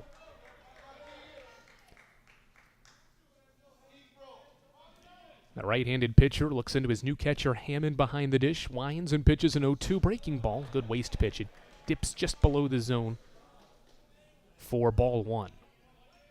1-2 count on Mixa with Absher and Watson to follow for the Pioneers here in the third. The righty works and pitches. Breaking ball hits softly to third. Right to Colton Evans. He gobbles it up. His throw's a little low, but a good stretch by Kilgore. And no need for a scoop by Tanner as he, with a long stretch, is able to catch the throw that was a little low by Evans. Play is made, and there's one out in the third inning. Fletcher has not allowed the Pioneers to get the leadoff player or hitter in the inning on base now. In steps Absher after his 2-out single in the first, and he takes a high fastball for ball one. Fletcher up to 41 pitches. Again, he is built up to be able to pitch multiple innings, as is the case here in his first career outing. 1-0. High and inside fastball. Absher stays away. 2 balls, no strikes. I mentioned these two teams are going to play 5 times this year. They'll meet again here at Pioneer Park on March 21st. And then the 22nd will be the doubleheader to wrap up the series. 2-0 slider hits the corner for strike one, outer corner. To Absher, 2 balls and a strike, with 1 gone in the third. They'll meet again in Jefferson City on April 14th as Fletcher's high fastball moves the count to 3-1. Not sure how it happened, but Carson-Newman did not play Tusculum last year in a series. It's just hard to believe 2 teams so close by weren't going to play in a conference series. 3-1, breaking balls away. It's a walk to Absher. First free pass by the freshman Fletcher in his debut will bring Colby Watson to the plate. These 2 teams did meet last year in Jeff City, a midweek game on March 18th. Carson-Newman run-ruled Tusculum 16-6. And not playing a series last year was the first time since the COVID year, but COVID happened. You couldn't play a series that year. The season had been over by the time those 2 teams were scheduled to face off as Fletcher starts Colby Watson with an outside fastball for ball one, and that draws Tom Griffin out of the third base dugout, and he'll make a slow jog out to the mound. The head coach in his 21st season, fresh off hip surgery. Good to see him moving well. Last time I did a Carson-Newman baseball game was the NCAA tournament, a loss to North Georgia and a loss in the opening round at Belmont Abbey. And Coach Griffin was not coaching the bases, wasn't coaching third like normal. He was camped out in the dugout, was fresh off hip surgery, and the doctors ordered him to take it easy, and he was able to obviously make the trip with the team, but he was restricted in some ways, but he's back moving around just as he was before. And after a conversation for roughly 25 seconds or so, we'll make a slow walk back this time to Carson-Newman's third base dugout. All right, 8-1, runner at first, a 1-0 count on Colby Watson, who grounded out to first in the first inning. He was the final out of that opening inning. The left-handed hitter waits for a 1-0 from Fletcher. It's a fastball down the middle for strike one. Carson-Newman does have some activity in its bullpen during that stretch with the mound visit. The Eagles did run a bullpen catcher and a reliever out there. 1-1 set for the freshman Fletcher. Pitch clock down to 4, and now he offers the pitch home, and it's a slider in the dirt. 2 balls and a strike. Alec Wilson is the right-hander loosening for Carson-Newman, another freshman hoping to make maybe his debut. He's a 6'2 righty from Baxter, Tennessee. He's loosening right now with Fletcher pitching. And the 2-1 count is, or 2-1 offering is lifted toward the bullpen, and it lands in there just beyond the bullpen catcher. Wilson was waiting to throw his next offer, and he wanted to watch that pitch, and wisely did so because that ball was headed his way. So a 2-2 count. Fletcher is going to ask for a new baseball. Kevin Hammond gets him one, and now Fletcher has the ball, goes back to work on the mound here. 2-2 count on the first baseman Watson with a runner at first here in this third inning. The righty pauses, coming set. Pitch clock down to 7. He's letting it roll down to 5, and now he offers a 2-2 fastball high that forced Watson to duck under it, and it's a 3-2 count.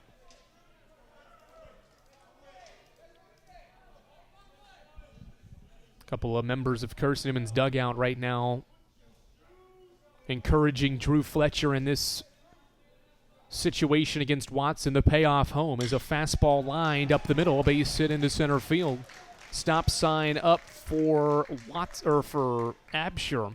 He moves to second on Watson's single. Fourth hit of the day for the Pioneers. Puts runners on first and second with one out. Trying to slowly chip away at this contest. And now another lefty, Steve Scarfone, the junior outfielder, steps in. This is all part of this stretch where 5 consecutive lefties will come to the dish. This is the second of the stretch. Pitch clock down to 2. Fletcher will pitch with 1. It's a fastball on the outer edge. Scarfone had stepped in late there.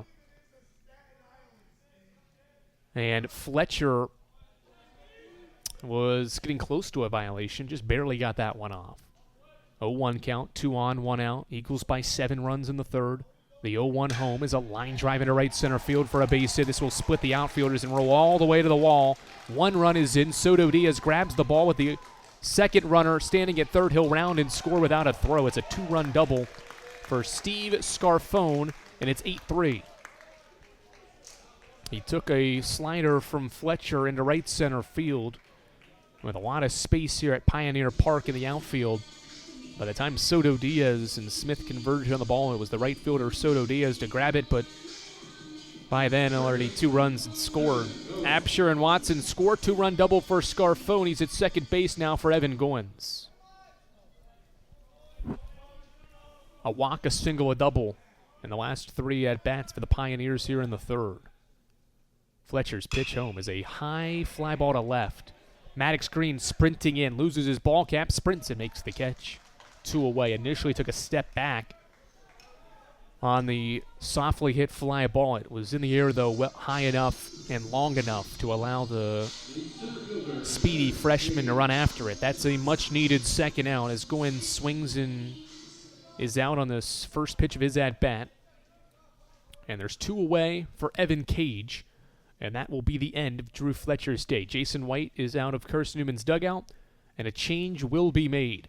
8-3 in the bottom of the third. Carson-Newman scored the first 8 runs of the game. The Pioneers have scored the last 3, 2 in this inning, and they're chipping away in this one. Drew Fletcher's day is over. His first career start comes to a close with 2 outs in the third after 54 pitches. We'll tell you who Carson-Newman's new pitcher is after this on the Eagles Sports Network.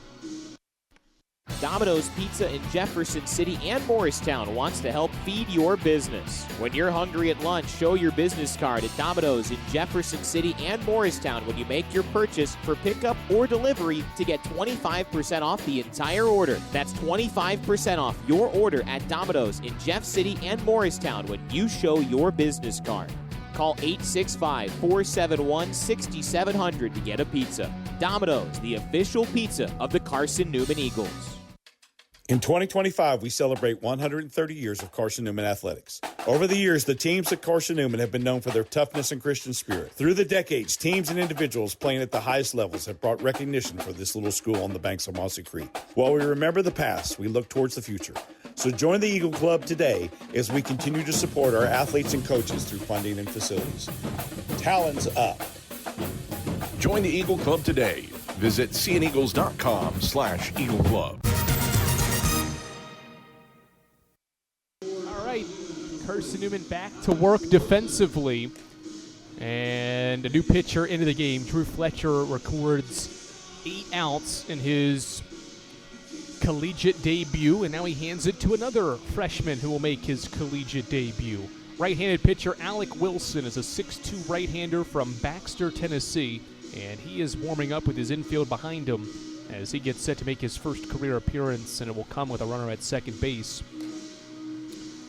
And 2 outs in this third inning. He's from Upperman High School as well, getting an opportunity here for the first time in his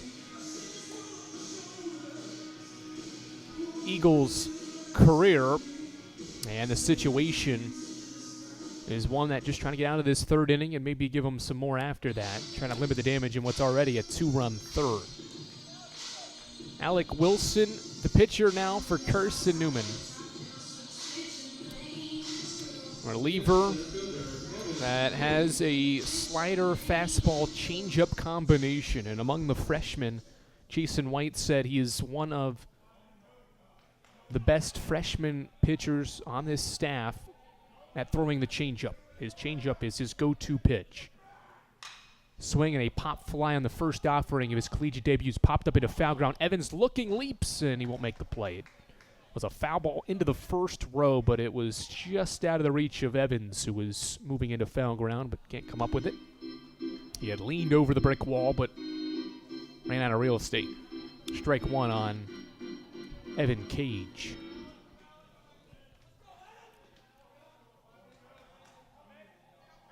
Wilson, the righty, making his debut, looks at second base, and the 0-1. Breaking ball hit sharply to second. Cole Nathan keeps it in front on a sliding effort and will throw to first to end the frame. 2 pitches in the final out of the third, and the debut of Alec Wilson. Good work from the freshman, and he limits the damage done by the Pioneers in inning 2. 2 runs on 2 hits, no errors, and a runner left by Tusculum. We've played a third of this midweek game between the Pioneers and the Eagles. It's the Eagles by 5, 8-3 as we head to the fourth after these messages along the Eagles Sports Network. In 2025, we celebrate 130 years of Carson-Newman athletics. Over the years, the teams at Carson-Newman have been known for their toughness and Christian spirit. Through the decades, teams and individuals playing at the highest levels have brought recognition for this little school on the banks of Mossy Creek. While we remember the past, we look towards the future. So join the Eagle Club today as we continue to support our athletes and coaches through funding and facilities. Talons up. Join the Eagle Club today. Visit seeaneagles.com/Eagle Club. We love to cheer for our home teams, like the Eagles. It means more when we're rooting for the people we know. Did you know Tri-Lite is your home team internet provider? We're right here in Jefferson City, serving the people we know with our ultra-fast, ultra-reliable fiber broadband network. And we'd love to serve you. Learn more at trilite.net or by calling 833-847-0824. Go Eagles!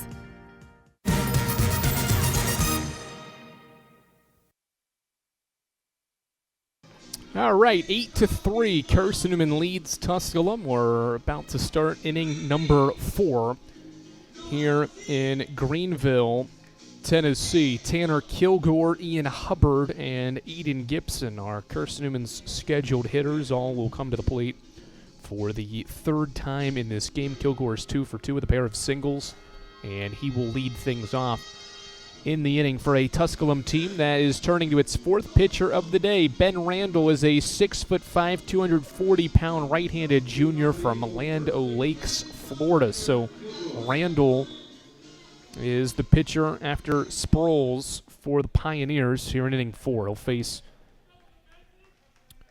5, 6, and 7 for the Eagles.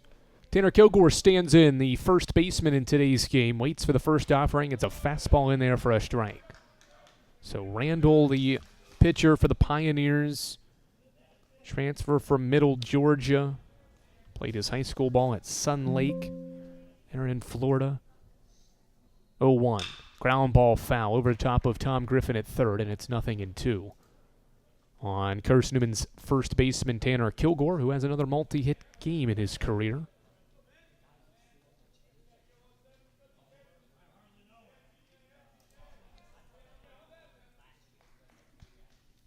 Oh, 2 home. Breaking ball just below the knees. Tusculum's dugout jumped up a second there, or for a second there, as that pitch from Randall just dipped below the zone. It was a close one, though. Tanner stayed away from it and moves the count to a ball and 2 strikes. The pitch home. Another breaking ball. This one stayed high.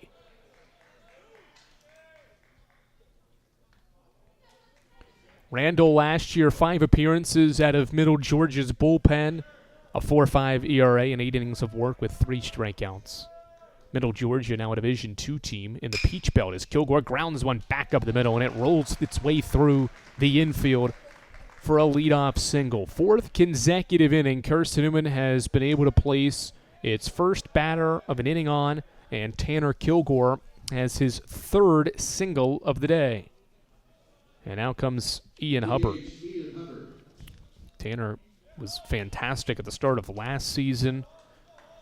And he's sort of doing that again this year. He's got a 3-hit day for the 5th time in his career, 15th career multi-hit day. And now Ian Hubbard stands in from the left side, and he takes the first pitch from Randall, a breaking ball into the dirt for ball 1.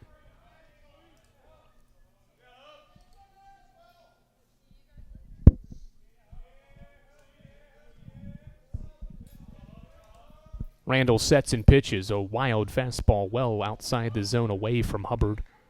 And it's 2 balls and no strikes.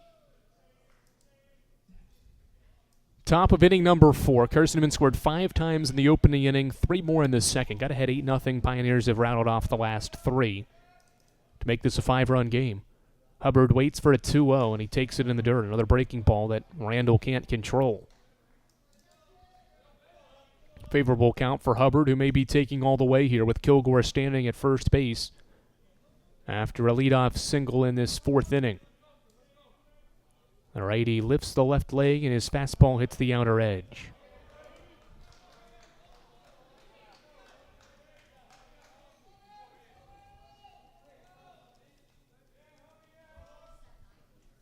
Three balls and 1 strike. Top of inning number 4, nobody out with Kilgore at first. And the 3-1 is an inside fastball that Hubbard knew immediately was ball 4. He'll sprint to first, and Carson-Newman's got the first 2 runners of this inning on base. 3rd time in 4 innings it's done that. Hubbard's on for the 2nd time. Moves Kilgore to second base, and now Aiden Gibson.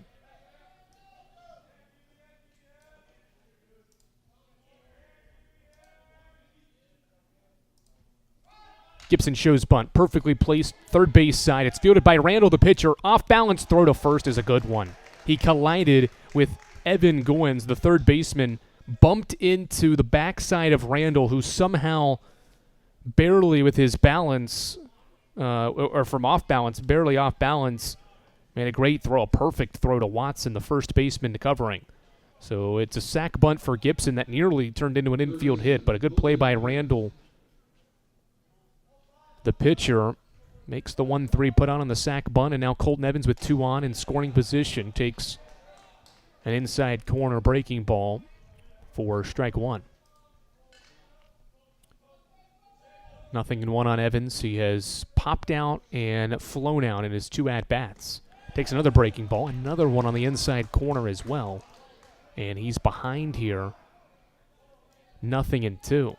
Tell you what, the last 2 Tusculum relievers have done a good job working ahead in counts. Sproles did it well in his efforts, and now Randall has here in the 4th, as Evans slices the 0-2 pitch foul. It started in fair territory but had too much air on it and was continuing to float toward Tusculum's bullpen, where it lands just short of it and hits up against a brick wall. And the long foul ball keeps us at 0-2.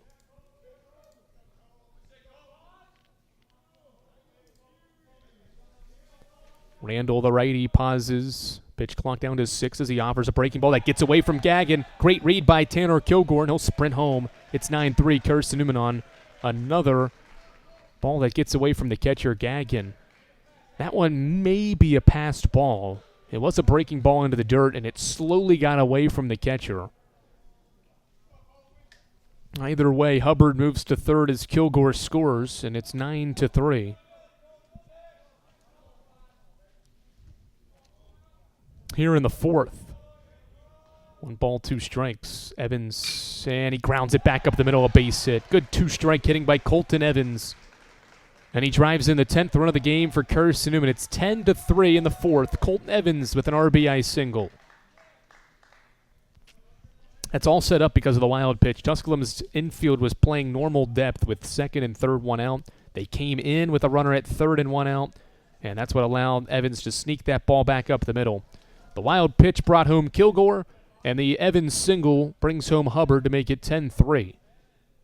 And now Kevin Hammond gets his first at-bat after taking Rogers' place last half inning. Carson-Newman's scored double-digit runs now for the 2nd straight game after not doing it in its first 4.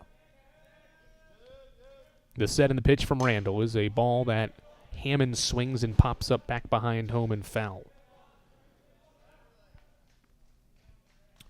Carson-Newman has been really good over the last 11 years under head coach Tom Griffin, 107 wins when scoring 10 or more times. This is the 115th time his team has scored double digits in a game. Swing and a softly hit ball out towards center field. It will hang up just enough for Evan Case to make a diving catch. Well done there by the center fielder on the run. He was playing in a little bit with Hammond hitting, and he ranged to his left, and the left-handed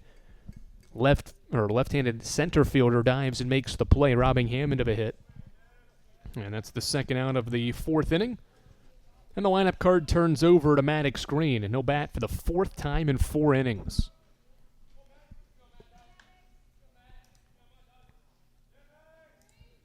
First pitch, Green checked his swing and bounced it foul up the first base side. The debut of Ben Randall in a Tusculum uniform. He has recorded 2 outs on 2 hits with a couple of runs earned against him in this inning, as he picks over to first base to keep Colton Evans close. Aiden Sproles was the last pitcher, third out of the pen for the Pioneers, or third of the game, rather, for the Pioneers. He has been the best one so far. Recorded 4 outs, no runs, and struck out 2 Eagles. 0-1's a breaking ball low for ball 1. Slowinski, the starter, only pitched to 4 batters. He gave up 2 hits, walked 2, gave up 4 runs. They were all earned. Then Aiden Moore came in and got 5 outs, but gave up 4 hits and 4 runs, 2 of which were earned. 1-1 to Green, a breaking ball, inside corner, called strike 2. Both Slowinski and Moore threw wild pitches. They both had 2, and they both walked a combined 3. Then Sproles gave them 4 scoreless outs, pitched the scoreless third, and now it's been Ben Randall's 4th inning, and he's allowed 2 runs. Runner takes off on the 1-2 pitch. It's inside for a ball, and Evans got a great jump, and he slides in safely with a stolen base. Good job there. The Eagles a little aggressive with 2 outs, and Evans swipes his 2nd bag of the year. Count even. Deuces across the scoreboard here. 2 balls, 2 strikes, 2 outs in a 10-3 game. A look back at second base for Randall, and now he pitches a 2-2 to Green. It's a breaking ball that rings Green up for called strike 3. Knee high, Green down looking to end the 4th inning, but a productive 4th inning for Carson-Newman once more. They get the 2 runs back that they allowed in the 3rd. 2 runs on 2 hits, no errors by the Pioneers, and the Eagles leave 1 in the 4th. It's 10-3 as Alec Wilson heads back to the mound for the home half of the 4th here on the Eagles Sports Network. My favorite thing about my community? The safety, the reliability, the people. We rely on each other, and we rely on local electric co-op. It's not just about electricity. It's about empowering community, empowering moments, empowering safety, empowering togetherness, empowering knowledge.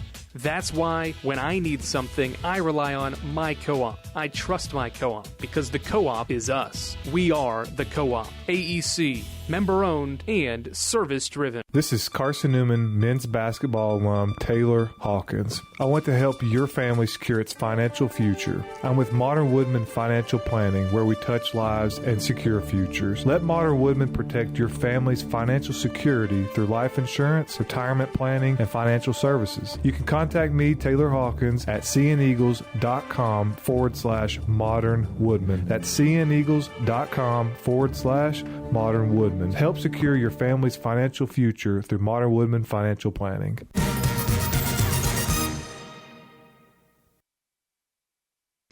Eight 3 advantage for Carson-Newman on this Tuesday afternoon, a warm Tuesday here in Greenville, Tennessee, where these two clubs are playing their first game of the season between the two sides. They'll play 4 more times, one in a conference series in mid-March and another time in a non-conference game back in Jefferson City in the middle of April.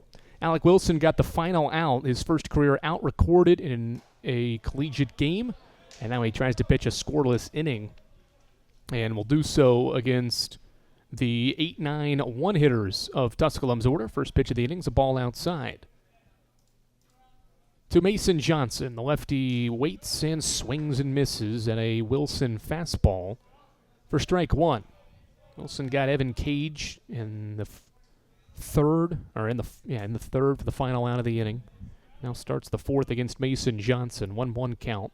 The breaking ball is rolled over right side. Off a couple of hops, Kilgore will field. He will take it himself. Wilson was there in time, but holds himself up, brings himself to a halt just before the bag because Kilgore was able to beat Johnson to the bag. A 3 unassisted for the second time in this game. It is the first out of the fourth inning, and Carson-Newman has not allowed Tusculum to get the leadoff guy in an inning on base yet in this game. In steps Jack Gagnon. Wilson pitches from the stretch, and his first offering is a fastball outside for ball one. Wilson, the right-handed freshman, comes set quickly. Pitch clock still at 10 as he offers the next one. A breaking ball inside corner. A called strike as he loses his ball cap. Jason White's assessment of Wilson is that his pitchability and his ability to be constantly in the zone is what allowed him to earn this opportunity. As Gagnon fouls the 1-1 fastball back, it's a 1-2 count. They loved how Wilson was living in the zone in the fall and into the spring scrimmages and intra-squad scrimmages. 3-pitch guy that will see his fastball touch up to 86, 87 throughout the year. 1-2 pause, and the breaking ball away is outside for ball two. Jason White called him one of the better pitchers in camp leading up to the season when the club returned for the spring and the spring semester of classes to get ready for the year. 2-2, floated out toward right field. It's going to slice foul, though, and go out of play. Count stays 2-2 with one out. And a 10-3 Carson-Newman lead here in the home half of the fourth at Tusculum.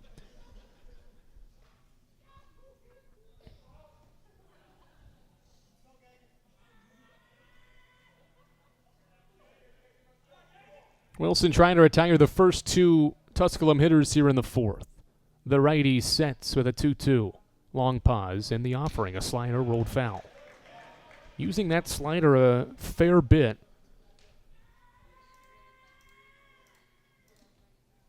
In his efforts so far, this being the third batter he's faced. He's retired the first two on ground ball outs. Facing Gagnon here in the fourth. Another 2-2 from Wilson. Fastball elevated and framed by Hammond. Left there for a second, but a call not made. And the count is full at 3 balls and 2 strikes. Wilson comes set. Brand new cleats. White cleats as he sets and pitches a breaking ball at Gagnon. Skies out towards straightaway center. Good read on it by Braxton Smith. He ranges to his left. And the left-handed fielding Smith makes the catch. The fly ball out is out number 2 here in inning 4. Back to the top of the order now for Caden Rector, who is 0 for 2. Or 0 for 1 and hit into a fielder's choice for the final out of inning 2. Now cloudy skies here in Greenville throughout Pioneer Park. First 2 innings or so, and partially into the third,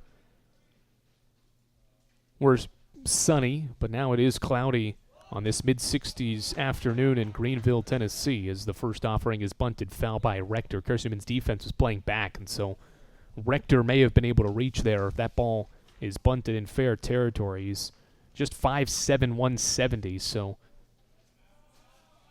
certainly know he's got a little speed to him with that build. 0-1 offering from Wilson, slider away, 1-1. Carson-Newman has not sent the Pioneers down in order despite tossing a scoreless first inning. They have scored once in the second and twice in the third. Wilson trying to send them down in order for the first time today. The righty's 1-1 home. Another breaking ball.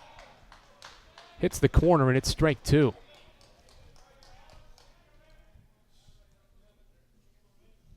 Wilson has offered 10 pitches so far in this inning. Is pitch 11 a 1-2-3 fourth for the freshman right-hander?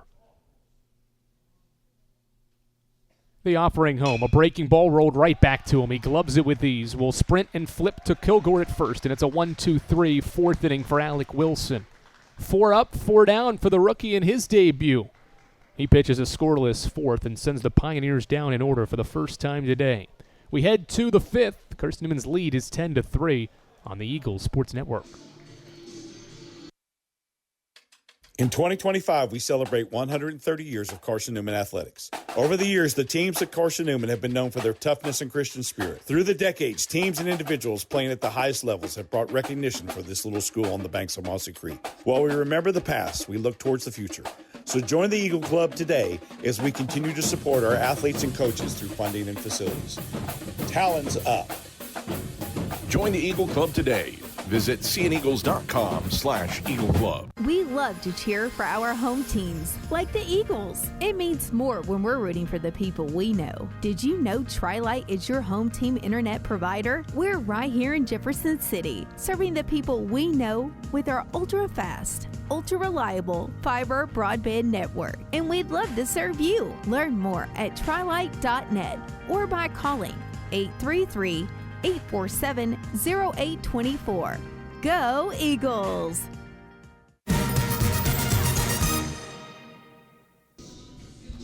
About to get the top of inning number 5 underway. Tusculum's fourth pitcher of the day, Ben Randall, warming up after tossing a fourth inning in which he gave up 2 runs on 2 hits. Glad to have you with us back here in Greenville for what is the first of 4 road games this week for Tom Griffin's team. They will visit Lincoln Memorial on Friday at 4 p.m. and then go back to Harrogate for a doubleheader on Saturday, Valentine's Day, February 14th. A 1 o'clock first pitch to start the doubleheader as Carson-Newman begins conference play. Every weekend from this week out will be conference games for the Eagles, whether you like that or not. That's how its schedule works out as Braxton Smith is drilled by the first pitch of the 5th inning. And, well, what do you know, 5 innings in a row that Carson-Newman's got the leadoff guy on base. More freebies. And Carson-Newman's got Braxton Smith at first base. That's the second time that Tusculum's pitching staff on the first pitch of an inning has hit a Carson-Newman batter. Happened to Maddox Green in inning 2. First pitch to Cole Nathan is a breaking ball in the inner corner for a strike. Cole has walked twice and hit into a fielder's choice. Both times he drew walks. Came in the first and second innings. He later scored.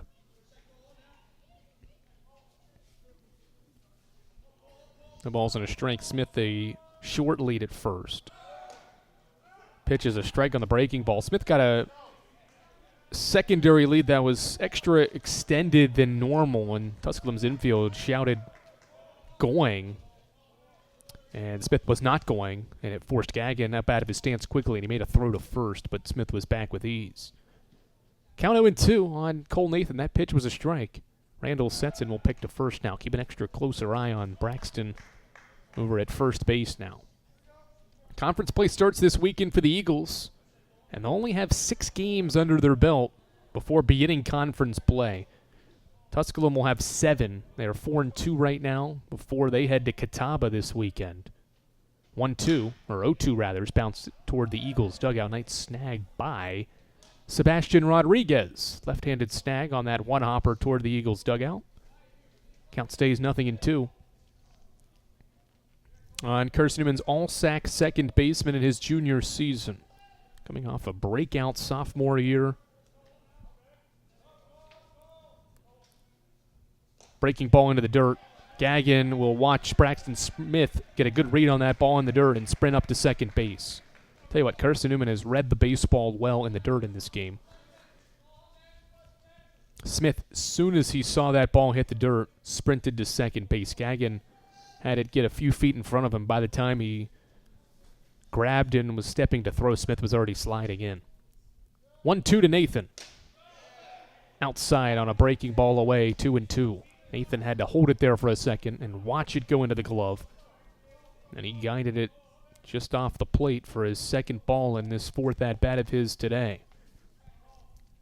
Top of inning number 5, Eagles up 10-3. Trying to add on to it here in the 5th. Breaking ball in the dirt. Gagnon blocks it as he ranges to his right, and the count is 3-2. I did not set a counter, but Carson-Newman's fallen behind a lot, 0-2 in counts. And there have been several times it's worked it to 3-2. Other times it's worked it to 1-2, 2-2, but they've been good results. And Nathan takes ball 4. Textbook at bat from Cole Nathan. His third walk of the day. We'll put runners on first and second now for Bradley Soto Diaz. And the Pioneers have a righty loosening, and Brandon Steele is out of his dugout along the first base side. The head coach for the Pioneers has not yet signaled for a change. And now he has. Ben Randall's day is over. He has faced 8 batters, and he's hit and walked the first 2 of this inning, and that's why Carson-Newman's threatening in the 5th. Eagles by 7 runs. Top of inning number 5. 2 on, nobody out. Pioneers making a change. We'll tell you who that change is for Tusculum. Their 5th pitcher of the day is heading to the mound when we come back on the Eagles Sports Network. Dorm food got you down? Need a home-cooked meal? Then Lisa's Country Kitchen is for you. Lisa's Country Kitchen has been feeding Carson-Newman students for 15 years. Lisa's has a family-friendly atmosphere all day long. From the morning with their $2.99 breakfast specials to dinner with Lisa's fresh, never-frozen steaks. Carson-Newman students get a 10% discount with their student ID. Lisa's Country Kitchen on Route 92 off Old Andrew Johnson Highway. The best food for the best prices. Looking to make your home more comfortable and affordable? Maybe with a new electric heat pump or new attic insulation? And don't forget new doors and windows. AEC is here to help. We have a quality contractor network, easy financing, and incentives for home upgrades. Plus, AEC carefully inspects every job to ensure the highest quality satisfaction. Visit our website at aeccoop.org for applications, contractor lists, and more details. AEC, power what matters most. Christian Ponce is the new pitcher for the Tusculum Pioneers. He is a 5'10" freshman right-hander from Miami, Florida, Rise Prep Academy. He is warming up with runners on first and second base and nobody out in this top of the 5th inning.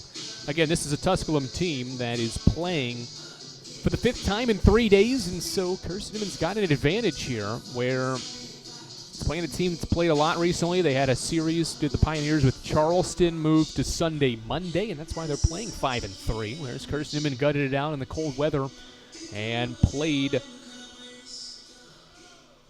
a series with Cedarville Friday, Saturday.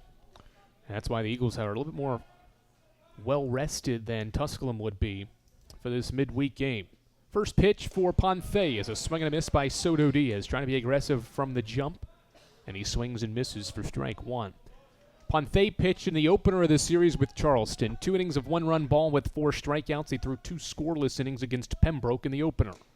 His breaking ball on the 0-1 to Soto Diaz is low for ball 1. Good day for the senior outfielder Soto Diaz. 3 at-bats, 2 hits, and an RBI. He waits, and the 1-1 is another breaking ball away. 2-1. Carson-Newman's lineup today has seen 5 different players drive in a run, and all 9 starters have reached base. 2-1. Breaking ball into the dirt. Blocked by Gagnon, and the count moves to 3-1. Carson-Newman's lineup has seen 6 of the 9 starters record a hit in this game. 3-1 pitch on the way to Soto Diaz. Another low pitch, and it's a ball. And the bases are loaded. So Soto Diaz was aggressive on the first pitch and then did not need to take the bat off his shoulders for the next 4 offerings that all missed. And the bases are loaded for Tanner Kilgore here in inning 5, with the Eagles already up 7.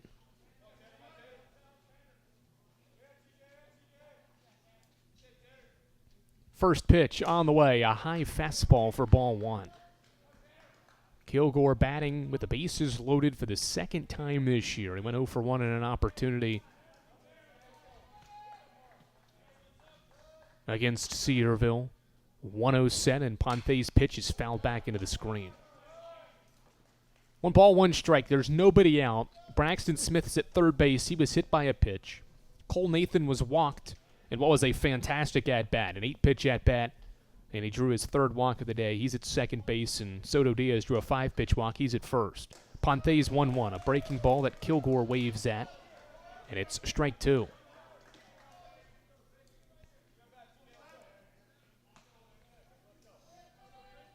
One-two count on Tanner Kilgore here in the 5th. Eagles by a tally of 10-3, and Kilgore won't add on to it just yet. He takes a breaking ball outside to make it 2-2. Kilgore last year had 8 plate appearances with the bases loaded, had 3 hits in those opportunities. The team leader last year with the bases loaded was Logan Floyd. He had 7 hits with the bases loaded. Ball's in the dirt on the 2-2. It gets away from Gagnon. Braxton Smith will sprint home and score, and it's 11-3. Another wild pitch by Tusculum's pitchers. It allows Braxton Smith to score, and the runners follow behind him. Soto Diaz to second, Nathan to third. The lead is 11-3.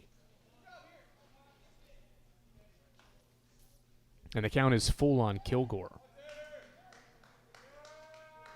7th wild pitch by Tusculum's staff today. 3-2 is grounded sharply down the line at third and foul. Slowinski, the starter, had 2 wild pitches in 24 total. Aiden Moore had 2. He was the second guy. Sproul's the only one not to throw a wild pitch. He was the third arm. Ben Randall has been relieved this inning for Ponte, and Randall had 2, and Ponte's made it 11-3 as Kilgore bounces another one down the line at third and foul. Count stays 3-2.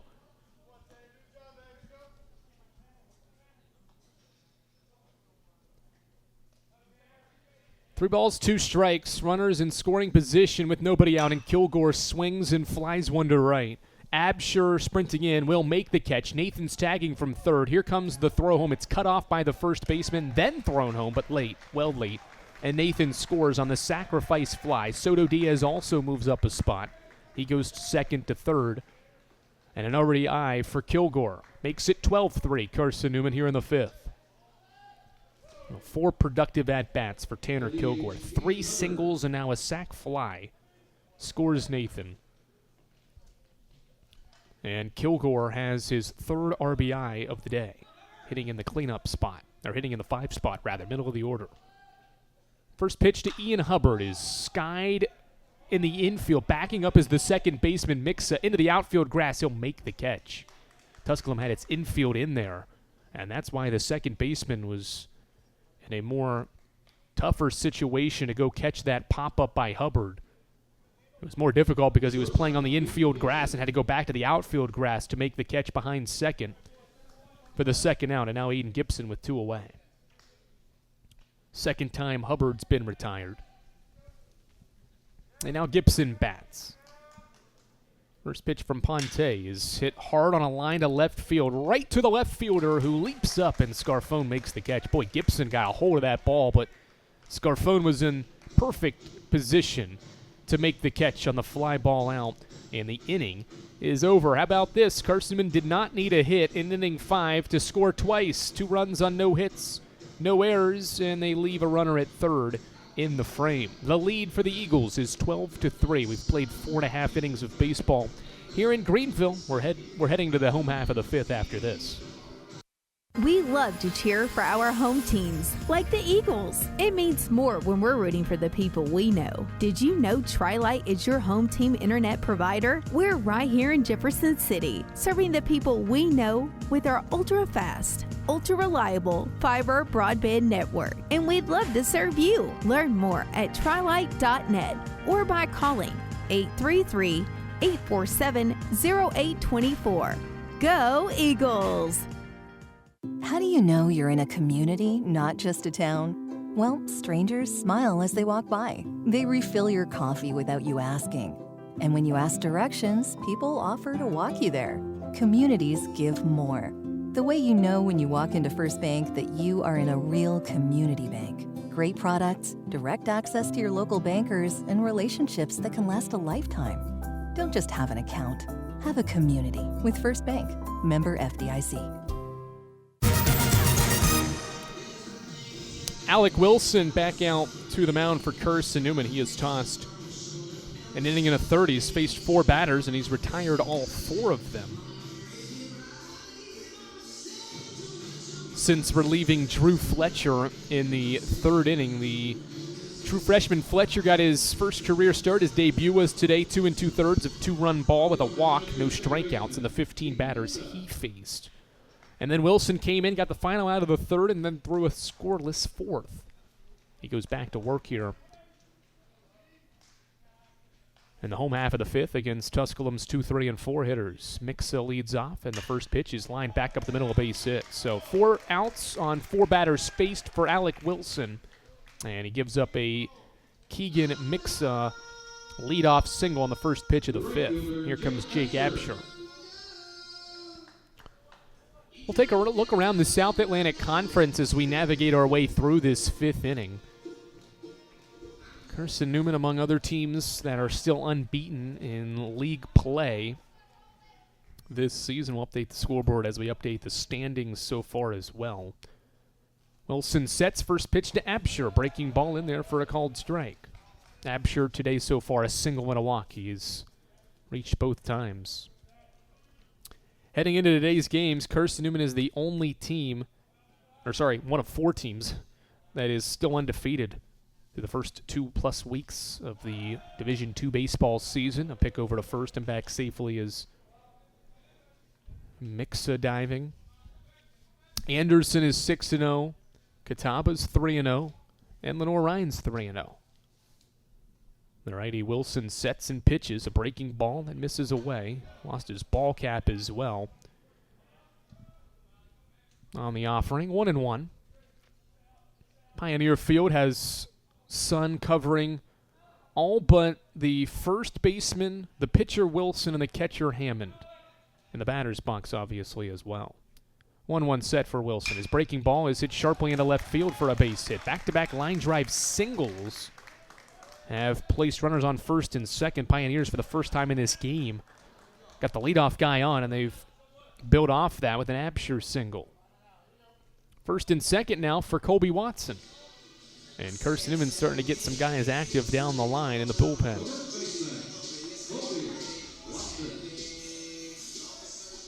Kyle Adams and Cameron Butler are sprinting toward the bullpen out in left field.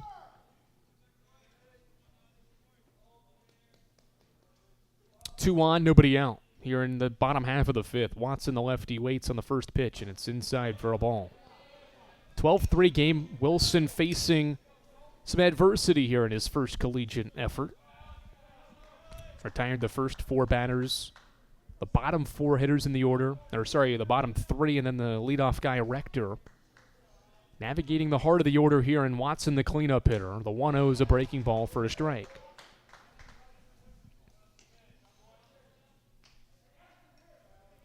1-1 count. 12-3 Carson-Newman. It scored 8 the first 8 runs of the game in the first 2 innings.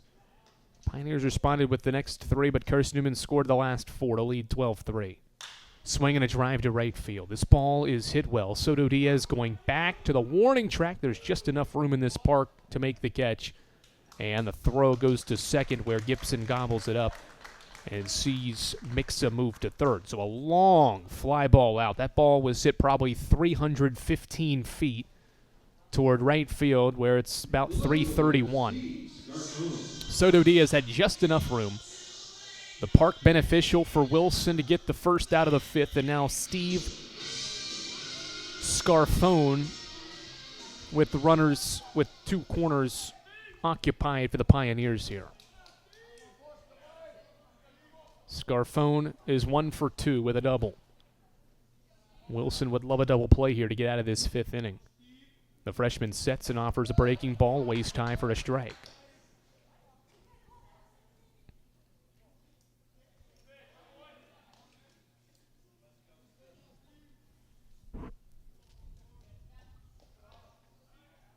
No balls and a strike. Wilson looks at third base and now pitches, and it's a swing and a miss. Good changeup.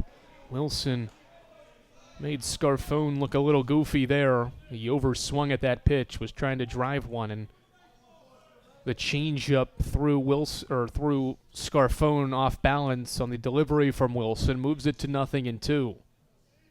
The righty pauses, and the pitch is in, and it's inside. Fastball hit him. Bases are loaded here in inning 5 on an 0-2 pitch from Alec Wilson that ran inside. A fastball drilled Scarfone. And with one out, here comes Evan Goins with the bases loaded. First hit by pitch by a Carson-Newman arm today. Loads him up for Goins, who is 1 for 2 as well. He also doubled and scored in the second. First pitch, breaking ball, outside corner, a strike.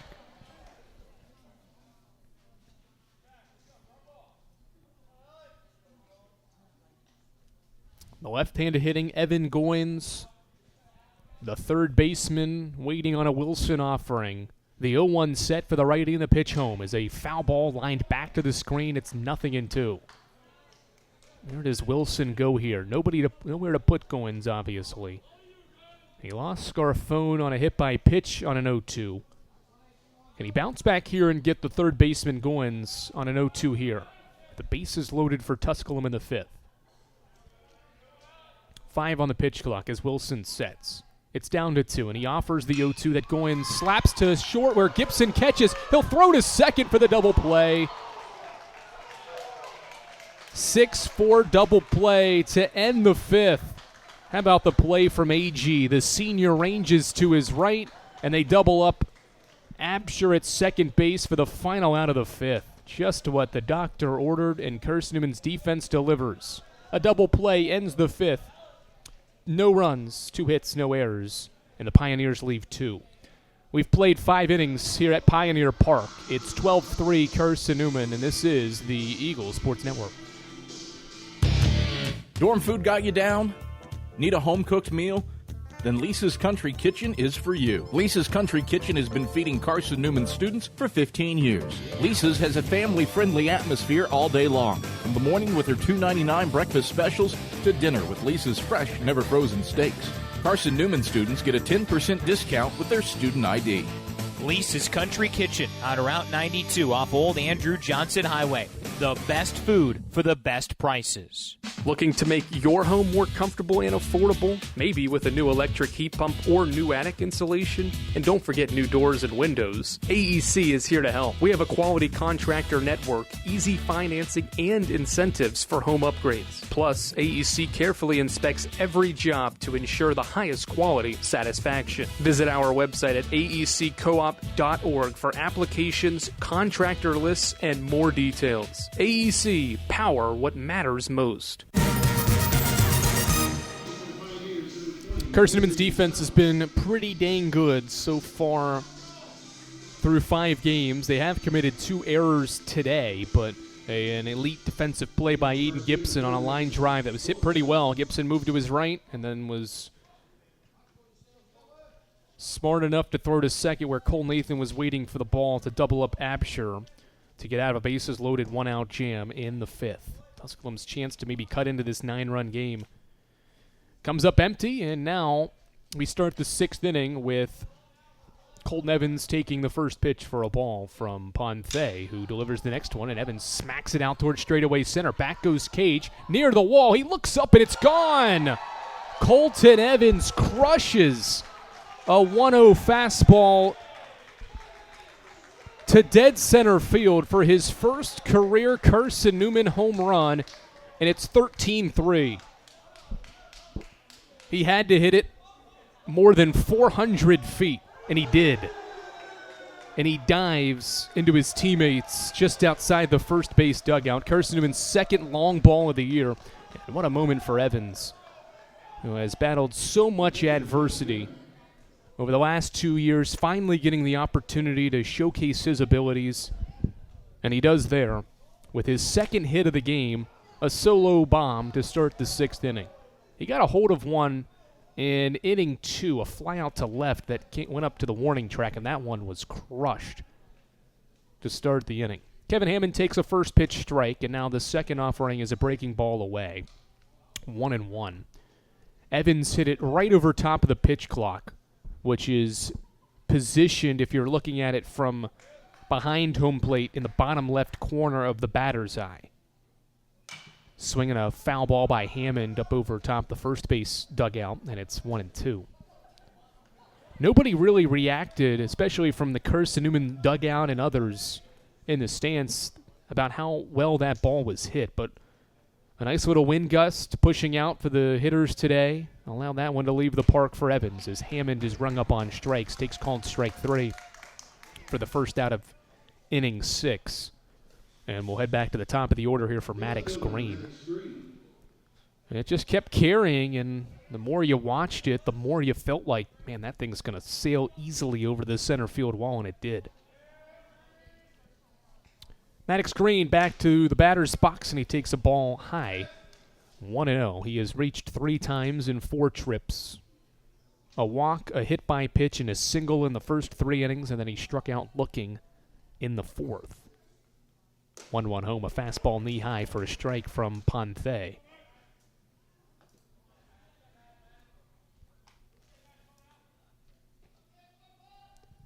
One ball, one strike. The freshman right-hander sets and pitches a breaking ball outside corner at strike 2. 4th home run that the Pioneers staff this year has allowed. First given up by the freshman Ponce. Green, the leadoff guy, batting 1-2 count with 1 away in the inning, and he takes outside for ball 2. Carson-Newman has drawn 6 freebies to add to a total that is up to 71, counting this game through the first 6. 2-2 to Green. He hits it well out toward right field. The right fielder moves to his right. Absher makes the catch. Hit pretty well off the bat of Green, but he lines out to the right fielder, Absher, for the second out of the 6th inning, sorry. With Carson-Newman up 13-3, having scored the game's last 5 runs. Here's Braxton Smith, 2 trips to the plate in which he's reached. He grounded out and struck out on the other 2. Breaking ball waist high for a called strike to start Braxton's 5th plate appearance. Officially 1 for 3 for the day. His single was an RBI single in the first. He takes a breaking ball below the knees this time for ball 1. 1-1 count, 2 away. With the Eagles up 13-3. Carson-Newman's center fielder swings and fouls the 1-1 back up into the netting, and it rolls back down into the field of play, back behind home for strike 2. 10 hits to score 13 runs for the Eagles. They've only left 7 so far in the game.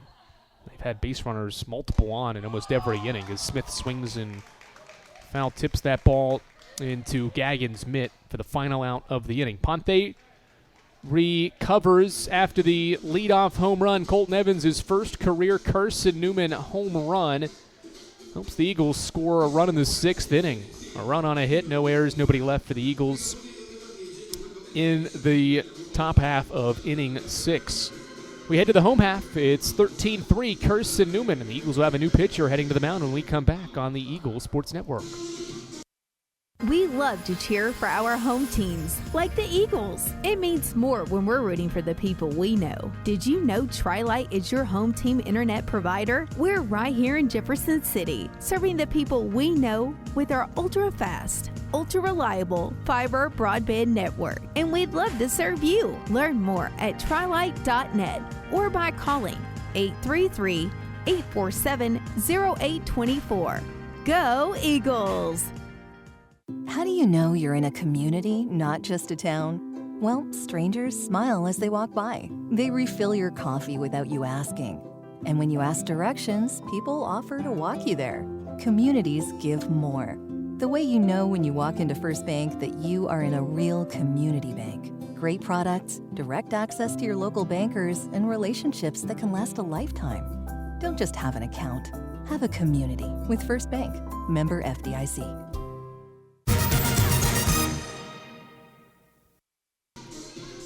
13-3 is the score. Carson-Newman is in front of Tusculum, trying to run rule the Pioneers in what could be the second straight run rule performance. They are up 10 in the 6th inning. It would be 10 after 7, potentially here in this midweek game.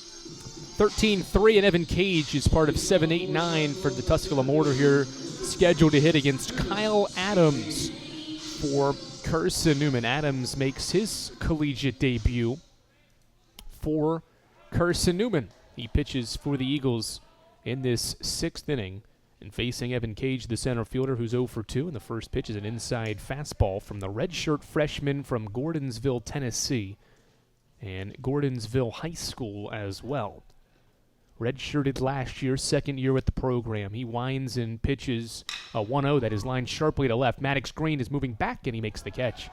Good adjustment and good play by Green in left field. That ball was hit straight on a line, and he had to make a quick read of whether he needed to come in or take a step back. He stepped in initially and then sprinted back and still had himself in a great position to make the catch for the first out of the inning. 2 pitches, 1 out for Adams in his debut. Breaking ball high from Kyle on the first offering to Mason Johnson, who is 0 for 2. He reached by an error in the second. 1-0 wind, and Adams just 6 seconds into the pitch clocks gets a swing and a miss on a fastball from Johnson, 1-1.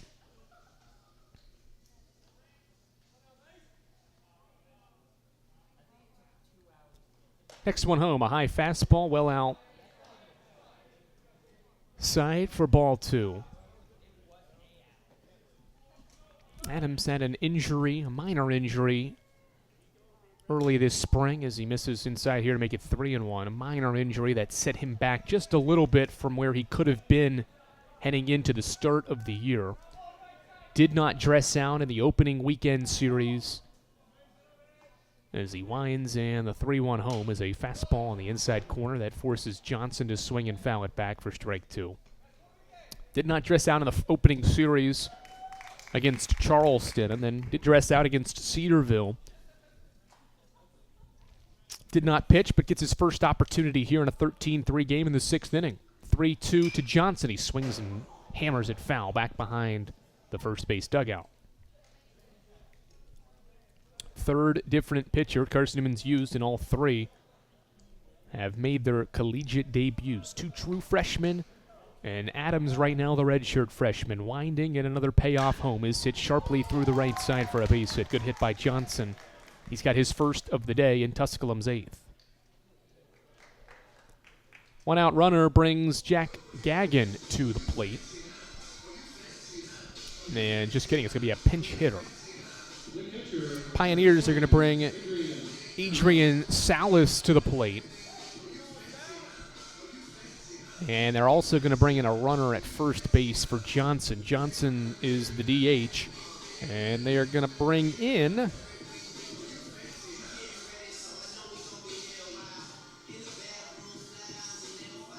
Caleb Mulcahy, a graduate student from Dover, Tennessee, will run at first base with 1 out. 13-3, Adams will face Salas, the reserve catcher here. And it hits him on the elbow. First breaking ball did. So back-to-back runners have reached here. A single and now a hit by pitch of Salas will bring Caden Rector back to the plate. Top of the order here for Tusculum. Shortstop Caden Rector. Carson-Newman's got more bullpen action now.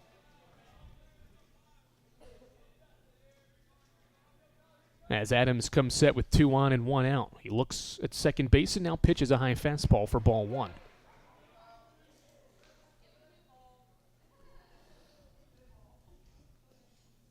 (13-3) Eagles. Kevin Hammond will walk out and chat with Kyle Adams, trying to calm him down here as he faces a little bit of adversity in his collegiate debut now.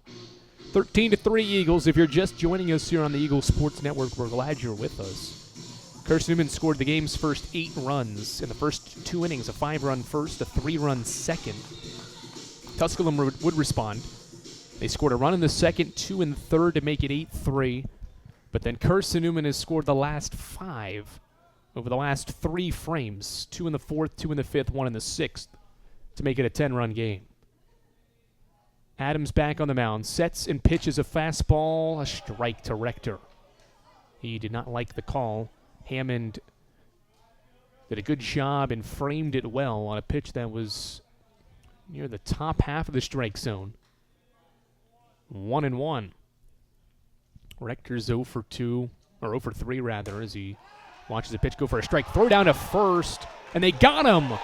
Great play by Kevin Hammond. They back pick Salas at first for the second out of the inning. Tanner Kilgore applies the tag, and Brandon Steele wants a conversation with Andy Glenn.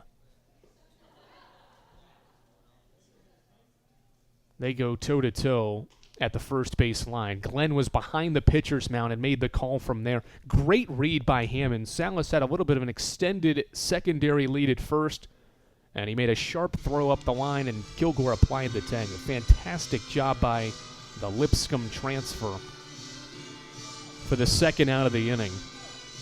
A big second out. On the topic of defenses, Brandon Steele and Andy Glenn still have a conversation along the first base line. This is Carson-Newman's first game on a non-turf field this season. And this grass field for Tusculum, for the conditions that it's gone through here in January and so forth, it's in pretty good shape, and so is the dirt. And certainly since the snowstorms over the last couple of weeks, it's been some time since we've had cold weather, or not cold weather, but inclement weather like that. This field's in fantastic condition for these two teams to play on here in February.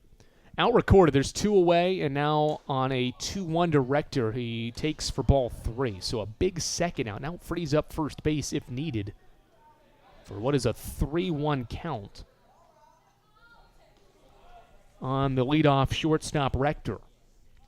2 outs in the frame. Adams looks back at second and pitches a breaking ball that's hit out toward left center field. It'll hang up for Braxton Smith, who's into the gap, and he makes the catch, and the inning's over. Second straight inning, Carson-Newman's defense makes a clutch play for a young pitcher to pitch a scoreless frame. This time it's the catcher Hammond on the caught-stealing back pick of Salas for the second out of the 6th to help Kyle Adams toss a scoreless 6th inning in his collegiate debut. No runs on a hit, no errors, and 1 Pioneer left on base. We've played 2/3 potentially of this baseball game. It's Carson-Newman 13. It's Tusculum 3 on the Eagle Sports Network. Dorm food got you down? Need a home-cooked meal? Then Lisa's Country Kitchen is for you. Lisa's Country Kitchen has been feeding Carson-Newman students for 15 years. Lisa's has a family-friendly atmosphere all day long, from the morning with their $2.99 breakfast specials to dinner with Lisa's fresh, never-frozen steaks. Carson-Newman students get a 10% discount with their student ID. Lisa's Country Kitchen on Route 92 off Old Andrew Johnson Highway.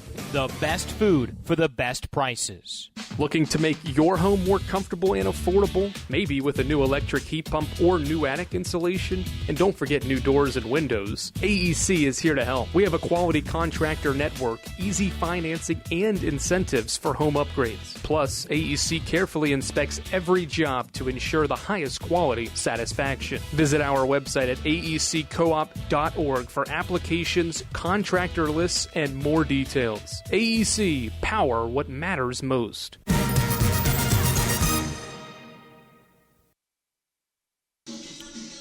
Carson-Newman leads Tusculum in this midweek affair, 13-3, and the Pioneers have gone back to the bullpen. Isaiah Pinero is into the game for the Pioneers, a 5'10 freshman from Fayetteville, North Carolina, and Pine Forest High School is now on the mound for Brandon Steele's team, who has had opportunities in this game to cut into what is a 10-run deficit at the moment, but haven't been able to take advantage of a couple of opportunities, and in a 13-3 situation here as we head into the 7th inning of play. Carson-Newman's pitching staff has tossed 4 scoreless innings of the 6 played today, including 3 straight to keep this lead at 10 runs. Heart of the order for the Eagles here: Cole Nathan, Bradley Soto Diaz, and Tanner Kilgore are the scheduled hitters, but we'll see if the Eagles maybe make any changes here in this frame up by 10 runs. Pinheiro will make his Tusculum debut here. And his collegiate debut as well. It's a fastball down the middle for a strike.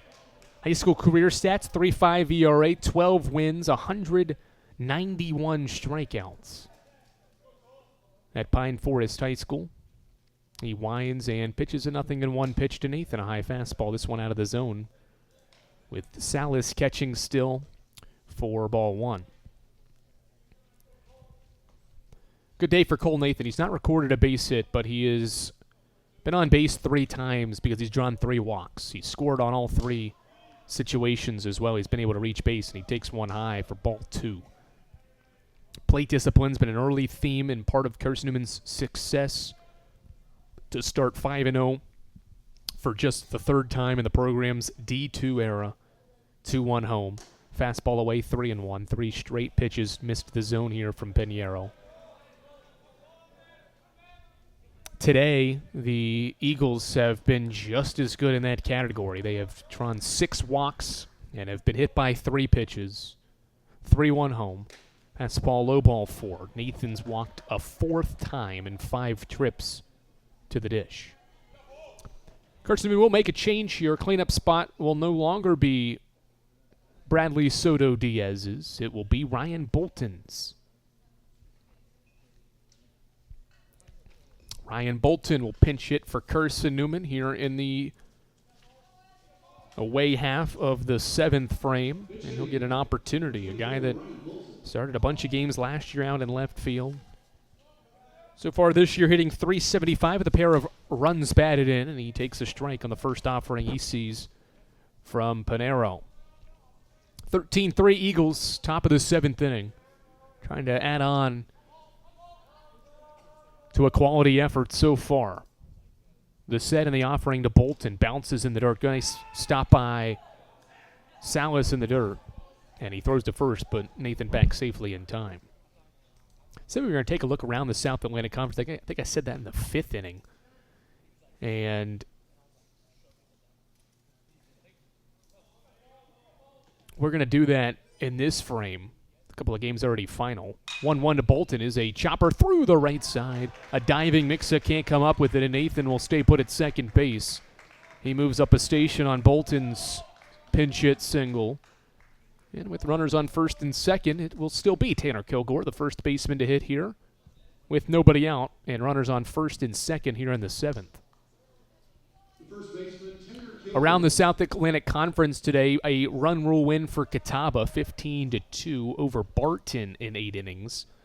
Emory and Henry and King are playing a fun one. It's the bottom of the 7th, and the Wasps lead 16-15. That's a game in Bristol. Fastball to Kilgore is a strike. No other games final. Lincoln Memorial's playing Bluefield State today. That is a 6th inning score of 3-2. Rail Splitters won't play again until they meet Carson-Newman on Friday. 0-1 pause, and the pitch from Pinheiro is outside to Kilgore. 1-1 now. Wingate's up against Mount Olive today. Coker's up 2-0 on Francis Marion in the 2nd inning, and Anderson leads Augusta 2-0. Morris Hill just getting underway with Southern Wesleyan on the road as well. Those are the conference games on the docket today, or the league games, or games for league teams out of conference games, though, as Kilgore takes high and inside for ball 2. 2-1 count on Carson-Newman's DH, who has a 3-hit day for the 5th time in his career and the 15th time he's gone and produced multiple hits in a game. Waits on a 2-1 and drives it to straightaway center field. Back goes Cage. It's over his head and bounces up against the wall. Nathan rounding third. He will score. Ryan Bolton gets the stop sign at third, and Tanner Kilgore adds on to a career day for the Kingsport native. His 4th hit goes for extra bases, and it's 14-3 Eagles. 2nd and 3rd, nobody out. The situation now. Have a day TK, first career multi-hit game, and his 3rd career game with 4 or more RBI. Tusculum's infield in as Ian Hubbard swings and fans at a breaking ball for a strike from Pinheiro. Kilgore, one of 3 Eagles today with multiple hits, and Tanner's solely responsible for a third of the team's hits in the game. High breaking ball this time from Pinero makes it a 1-1 count on Ian Hubbard, who is making his first Carson-Newman start today. Oak Ridge natives 1 for 3 with an RBI. RBI double back in the first. 1-1 home. Swing and a foul ball back behind home makes it 1-2.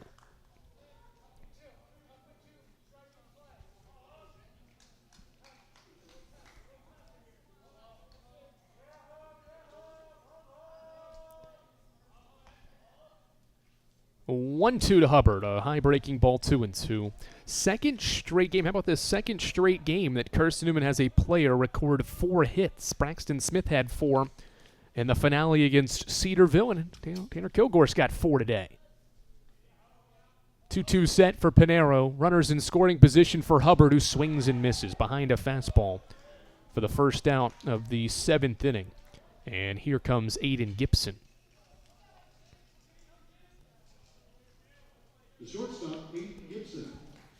Gibson came into the game batting a .143. He's been productive, though, despite going 0 for 3. He had a hard line drive to left that was caught. He's had a sac bunt and has hit into 2 other fielders' choices. He takes high on a fastball here for ball 1. Carson-Newman, obviously so early in the year, has still worked or tried to work some things out with its lineup and where certain players will hit.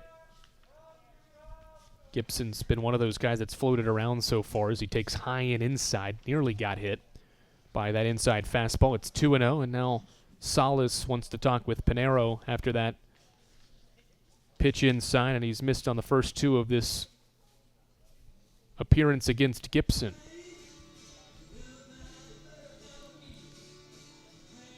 Two balls and no strikes on Aiden Gibson. This is the 4th different spot in the batting order that he has hit in through 6 games. 3 starts in the 2-hole, 1 in the 5, 6, and now 7 holes. High fastball by Pinero. It's 3-0. There is an open base at first, but at this stage, if you're Tusculum, strikes is all you're asking for in a game that is well in Carson-Newman's favor. 3 balls, no strikes. Gibson probably taking all the way. The pitch from Pinero is a fastball down the middle, strike 1. And now Gibson can lock in again here as he's got himself in a hitter's count with 2 in scoring position here in the 7th inning. The 3-1. Swing and a high drive out to right center field. A sky-high fly ball that Absher is after, and the lefty makes the catch. Bolton will tag. The throw is cut off, and Bolton scores with ease. Sac fly from AG. He drives in a run, his first of the game, to make it 15-3. Staying put at second base is Tanner Kilgore.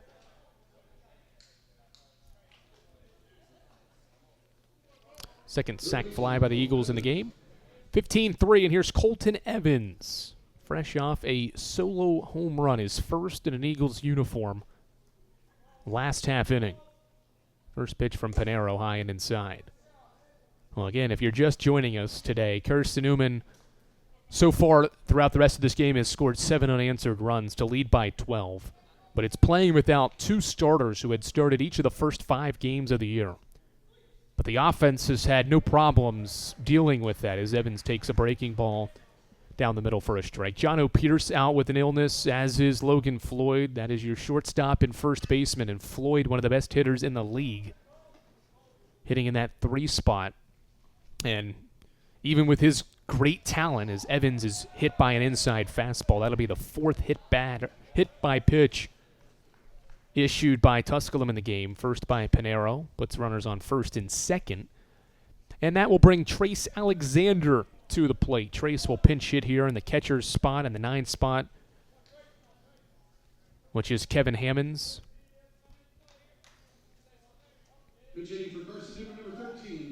So Alexander hits with 2 on and 2 out. But even with Floyd's great talent, he's been on base in 40 straight games. Carson-Newman's depth has been on showcase in this game. First pitch to Alexander, a low fastball knee-high for a strike. Second at-bat for Alexander. He had one last time out against Cedarville. Redshirt junior stands back in with Kilgore at second and Evans at first in a 15-3 game in the seventh. The offering from Pinero is a drive out toward right center field. Moving to his left is Cage, and he'll make the catch. Ball hangs up enough on the fly ball by Alexander for the final out of the seventh inning, but Carson-Newman does add 2 more runs in inning number 7. They get 2 runs on 2 hits, no errors, and strand 2 on base. Carson-Newman has the opportunity to run rule Tusculum if it tosses a scoreless 7th or holds them to just 2 runs or less. 15-3, home half of the 7th. Heads your way after this on the Eagles Sports Network. We love to cheer for our home teams, like the Eagles. It means more when we're rooting for the people we know. Did you know Tri-Lite is your home team internet provider? We're right here in Jefferson City, serving the people we know with our ultra-fast, ultra-reliable fiber broadband network. And we'd love to serve you. Learn more at trilite.net or by calling 833-847-0824. Go Eagles! How do you know you're in a community, not just a town? Well, strangers smile as they walk by. They refill your coffee without you asking. And when you ask directions, people offer to walk you there. Communities give more. The way you know when you walk into First Bank that you are in a real community bank. Great products, direct access to your local bankers, and relationships that can last a lifetime. Don't just have an account. Have a community with First Bank. Member FDIC. Carson-Newman back to the field, up by 12 runs, 15-3. The Eagles have shifted a couple of things defensively. With Alexander pinch hitting, they'll have a new catcher. That is Jamison Van Ness now behind the plate, 3rd different catcher for the Eagles in the game. After Jacob Rogers started and left the game with an injury, he was hit by a pitch in his left ear. Kevin Hammond replaced him. Now Jamison Van Ness catches. In the infield, it's the same alongside him, and then Ryan Bolton was a pinch hitter for Soto Diaz, and Bolton stays in the game and will play left field. Maddox Green will shift from left field to right field. So Bolton in left, Smith in center, and Green in right field, with the Eagles tossing a new pitcher out on the mound. McCain Mangum will make his second career appearance with Carson-Newman. He pitched against Cedarville on Saturday, an inning in which he gave up 3 hits and 2 runs. Part of that 23-4 victory. Pioneers back to the plate. They'll have 2, 3, and 4 scheduled to hit. We'll see if it's the same or not. It'll be Keegan Mixa, starting second baseman, will stay out there to bat in this 7th inning of play, with Carson-Newman ahead 15-3. First pitch of the inning from McCain Mangum is a foul ball back for strike 1. Carson-Newman's collected 15 runs on 12 hits and has committed 2 errors in the game. Next one home by Mangum, a hard-throwing righty. Fires in a fastball for a strike.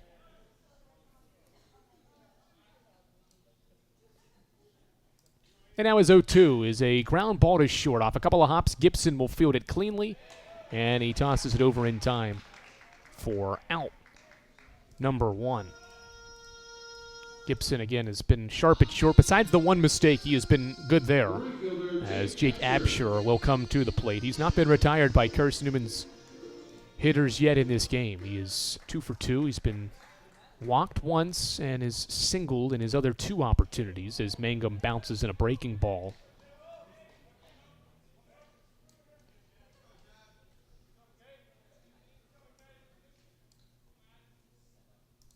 On the first pitch. Now 1-0, breaking ball, outer edge, just missed.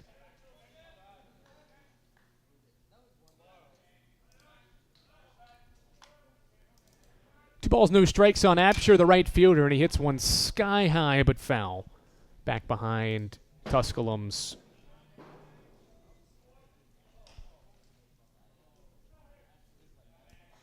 first base dugout.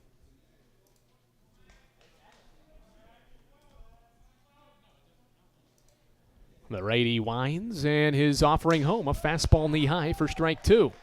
So Mangum has worked himself back into this AB. 2 breaking balls missed the zone. 2 fastballs have forced a foul ball, and now a called strike to put the count even with 1 out in the 7th. 2-2. High fastball that time. Count shifts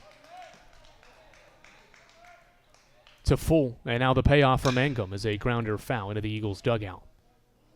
Carson-Newman 2 outs away from a 6th straight win to start the year. Remember last year, they got off to a 10-0 start, the program's best start in its Division II era. All of those were at home. Here's the 3-2 breaking ball in the dirt. Ball 4, and Absher has been on base every time now. As Colby Watson, the cleanup hitter, is 1 for 3 and will get another opportunity here with 1 out. And Absher on base here.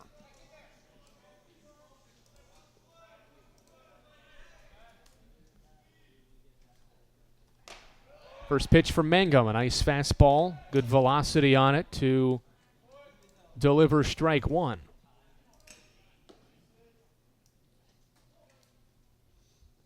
The righty sets, pitches, swing and a miss. Good slider inside and low on the lefty Watson. He swung out of his shoes and missed. And it's quickly 0-2.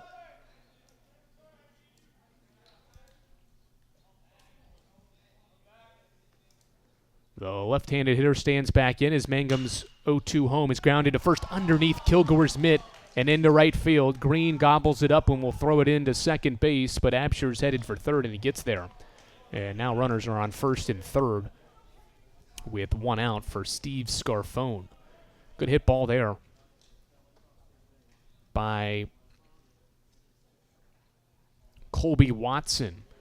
Puts runners on the corners now for another left-handed hitter here as the Pioneers try to avoid being run ruled in this midweek game. Watson has his second hit. First one home, a fastball outside from Mangum. 1-0. Righty transferred in a couple of years ago from LaGrange College. Looks at third, and now his offering is low for ball 2. Missed a little bit of the start of spring practice. His first outing on the mound was January 22nd, roughly a week before the start of the year. 2-2, ground ball foul, 2-0 grounded foul. Now it's 2-1. And so he was a little late getting himself back into the groove of pitching in live games in preparation for the year, but he's back and healthy and has earned himself a second opportunity here early in the year. Fastball, slider, changeup combination. 2-seamer that he can utilize as well as he goes inside with it and misses to make it 3-1.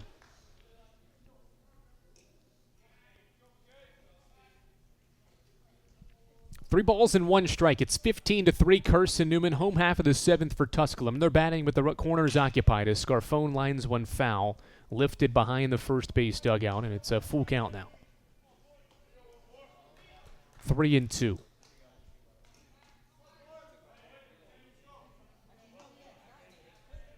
Scarfone stands back in as Mangum sets and pitches. Fastball outside corner, called strike 3.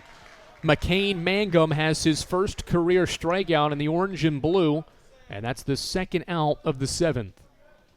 And here comes Evan Goins, and he is Tusculum's last hope.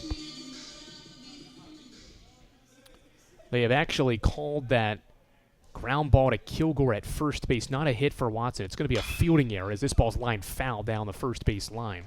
So it's Carson-Newman's third error of the game. It was sharply hit, but it went underneath Kilgore's glove, and so they have ruled that an error. So instead of it being Tusculum's 9th hit, it is Tusculum's 8th hit. Or they stay at 8 as this breaking ball is into the dirt. Blocked by Jamison Van Ness. Good play there.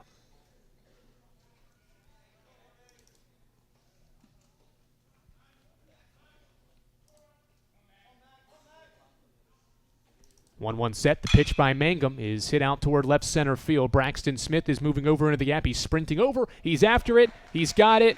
Ball game. Carson-Newman stays perfect here in February. A 6th straight win to start the 2026 regular season. And for the 2nd straight meeting, they run rule Tusculum. This one goes down as a 15-3 final here in Greenville. First career win to Alec Wilson out of the bullpen, and a career day from Tanner Kilgore progresses Carson-Newman to a 6-0 start. Kilgore went 4 for 4 with 4 RBI, he has a career high now in 4 hits, and he came up an RBI short of a career high. 15-3 the final. Carson-Newman dominates Tusculum in this midweek contest. A balanced offensive effort with 3 pitchers making their debuts to help power the Eagles to this run rule victory. How about this, too? 4 consecutive scoreless frames to close the day for Carson-Newman's staff. 15-3 the final. Carson-Newman baseball back on the field on Friday afternoon, a 4 p.m. first pitch in Harrogate, Tennessee. First conference series is on the road in Harrogate against the Rail Splitters. First pitch for that contest is set for 4 p.m. You can listen in again here at SeeingEagles.com/live. Rayanna DeCrow has that coverage as Carson-Newman will try to stay perfect as it heads to Harrogate for its first conference series. Once again, the final score here from Pioneer Park in Greenville, Tennessee. It's Carson-Newman 15, Tusculum 3, and it's a run rule win for the Eagles to stay perfect. So long from Greenville. We'll talk to you on Friday from Harrogate. Carson-Newman basketball's on the air tomorrow. 5:15 begins our coverage from Harrogate as Mike Mincy's Lady Eagles and Chuck Benson's Eagles on the men's side try to sweep the Rail Splitters in Harrogate tomorrow evening. Once again from Pioneer Field, it's Carson-Newman 15, Tusculum 3. Andrew Rogers signing off as the Eagles stay perfect and improve to 6-0. This is the Eagles Sports Network.